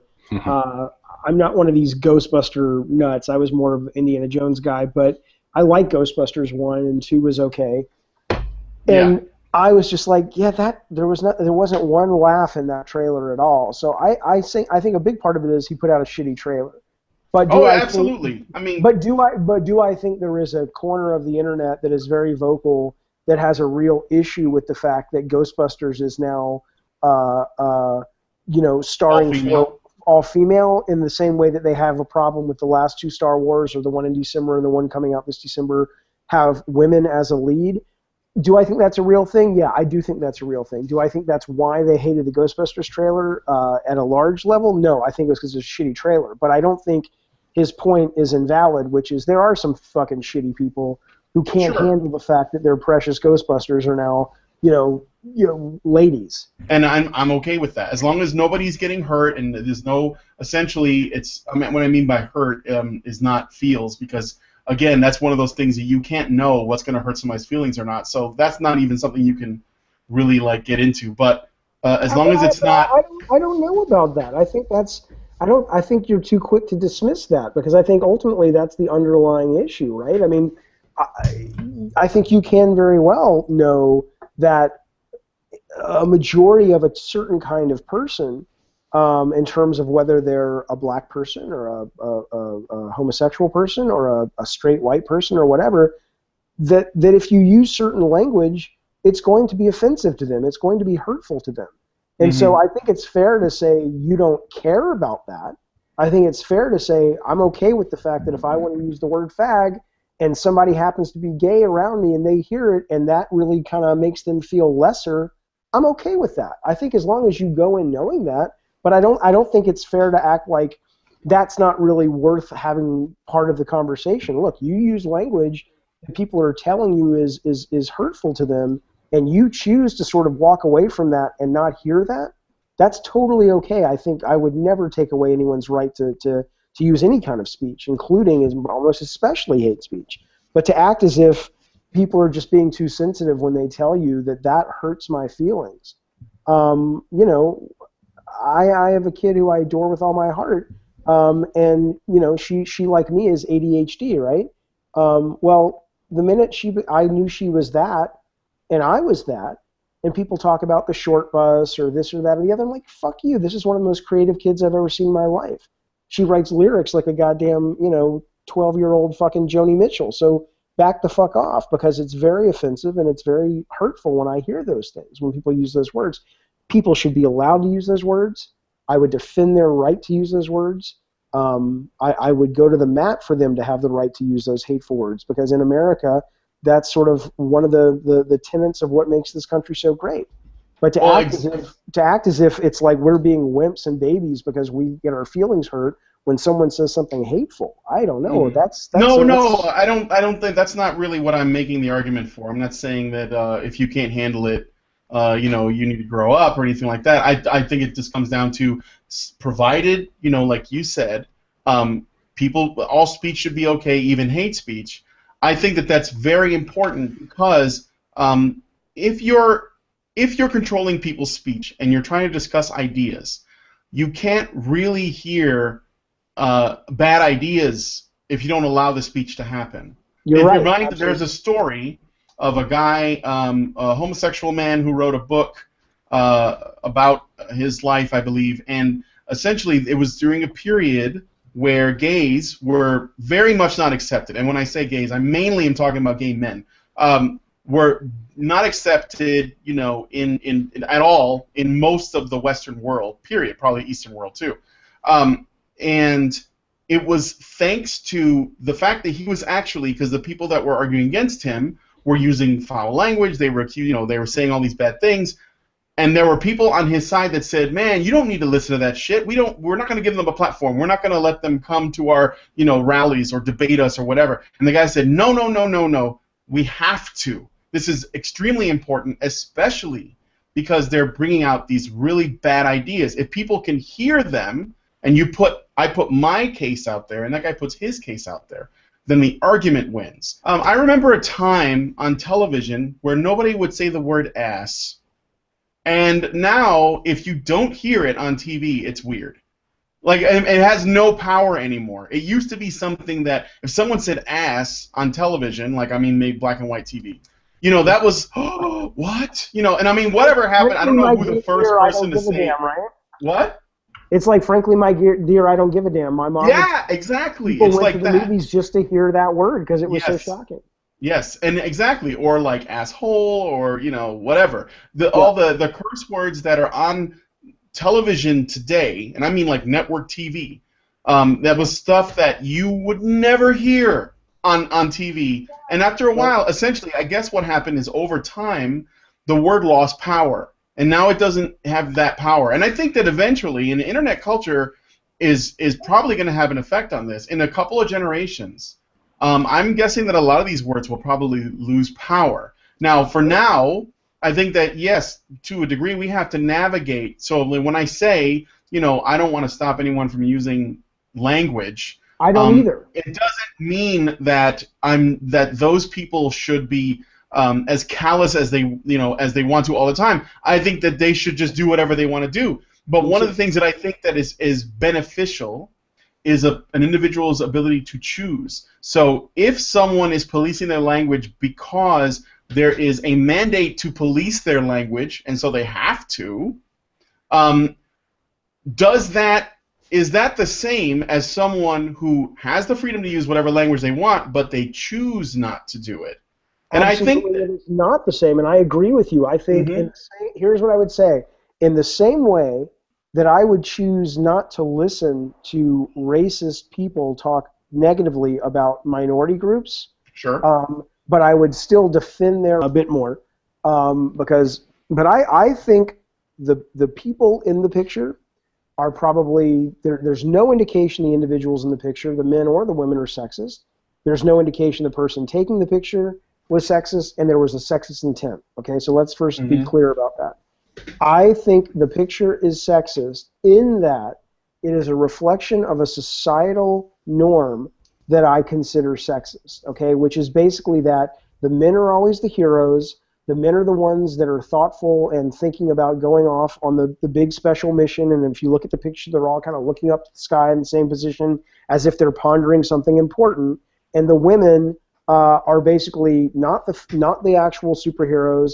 They're not the ones. They're the ones who are smiling and looking really pretty and sort of nurturing the men. Now, do I think anything is wrong with that? Absolutely not. Do I think as a culture, though, that is not a way that people act, but the way people are invisibly, subconsciously conditioned to act in that is sort of the norm and the right way to do it, yeah, I think that's a sexist attitude, and I think it hurts. It's the same, like I said, it's the same thing that kept Rey as an action figure off the shelves, that kept Black Widow as an action figure off the shelves. It's the reason my kid likes to watch Supergirl with me, but doesn't really sit down and watch The Flash with me, because those types of characters are underrepresented, and in doing so and in being that way, it seeps into the culture and into the way we behave and into the way that women and men, people always thought, I got so frustrated because people were like, oh, you're trying to defend me. I don't need you to defend me. I can defend myself. I'm a strong woman. I'm not trying to defend women. I'm not saying it's sexist against women. I'm saying it's a sexist view regardless. Maybe there's a guy who wants to be the nurturer, who doesn't want to be the hero. Maybe he likes more, like I was saying earlier, like the Pepper Potts role, and wants the woman to be the Tony Stark, right? It's not a sexist against women and pro-men kind of thing. It's just a sense of, I feel that is a sexist mentality that is insidious, and it is very hard to root out and hard to acknowledge exist, and thus it manifests itself in ways that I don't think are good. But I could be wrong, but that's what I felt and that's what I feel, and we can discuss that, but it's the thing that I took issue with. There's a lot of people who didn't even want to have that conversation. All right. Well, Scott yeah, or we'll Allison? have that conversation. We will have that conversation here. But there are and there have been multitudes of, I know this is such a dumb little thing to talk about, but there's multitudes of female action figures out there. The Rey thing was a very specific instance, and I understand what you're talking about. Well, the But Black generally- Widow Widow and is, Rey. yeah, Marvel Universe figures. There have been Black Widow figures. There have been But when Lost. the Avengers came out, that there was not Oh, the a film, Black Widow right figure. in that line. No. Well, Right. and just to give a little bit of context to that, Because is they that don't sell. yeah, well, to give a little context to that though, historically, female figures have just not sold as well. So it was just a matter of they were either short packed or they just weren't included in the line. So just to give a little bit of context to that. So Right, and again, I don't think anyone at Disney was sitting there going, "Grr, I hate Oh, of women. course. Let's not include this figure." Yeah, I'm yeah. saying that yes, it makes sense that it's not selling, so let's not spend the money to put a figure out that historically hasn't sold. Mhm. But I do think it is a systemic problem, as you're saying, which is there's a reason it hasn't historically sold, because we haven't told stories about that particular group of people in a way that is compelling enough to merit wanting a fucking action figure. I mean, do you really want to go out and buy the action figure from, whoever the female lead was from Men in Black? What, Linda, whatever the fuck her name was? No. Right. Because she didn't have anything interesting to do in the movie. Yeah. But yeah, no, just and as a side note, Bruce Timm actually talks about this too, because they talked about that as far as like some of the toy lines that were associated with the shows that he did, where they had talked about that, where they wouldn't produce the figures, like the higher ups in the hierarchy of the business, they wouldn't do it because they just didn't sell. So I'm kind of with you. Basically considered it a liability. Well, it what wasn't a you're saying. liability. It was just putting resources towards something that's not going to see a return. So yeah. But yeah, no, I understand what you're saying. But it is cyclic thinking, because if you go, female leads don't open movies, although they do if you look at Wanted, if you look at Lucy. But I understand that historically it's not as strong as movies that open action films with men. When you have female characters and female action heroes, part of the thing that makes them less interesting is because the consequences aren't as severe to them as it is for male action heroes. The physical consequences, the likelihood of death, the likelihood of being injured, dismembered, so you don't get that sense of danger. And then the other thing is that because women are perceived to be more morally better, I guess, or more Like the moral center. Yeah, the moral center. You don't get that moral tension that a lot of anti-heroes get too, like male anti-heroes. I hear that. I think that's a really good point. The first point you make makes me wonder, though, that are you suggesting that just pure practicality, if you're going to have a fight scene with Black Widow, and after the fight scene is over, like I don't know if you've seen the new Civil War, but there's a sequence where Tony Stark just got his face all pulped up and shit because he got the crap kicked out of him. Are you suggesting that if we saw Scarlett Johansson with that kind of aftermath of the action sequences, that would allow us to embrace her more as an action hero? Yes. Okay. Yeah, I think that when heroes make Seriously, sacrifices, she doesn't even get the amount of damage that I get when I was doing sparring in martial arts. I don't have a problem with it, but why? I've never even thought about that, and that kind of goes to the whole thing about how insidious all this is. It's never occurred to me to think about that. Yeah, why do you think that is? Do you think people would just find it? Oh yeah, no, Yeah, we're not. and then that's the horns of the dilemma, because if you start showing that, people will get offended.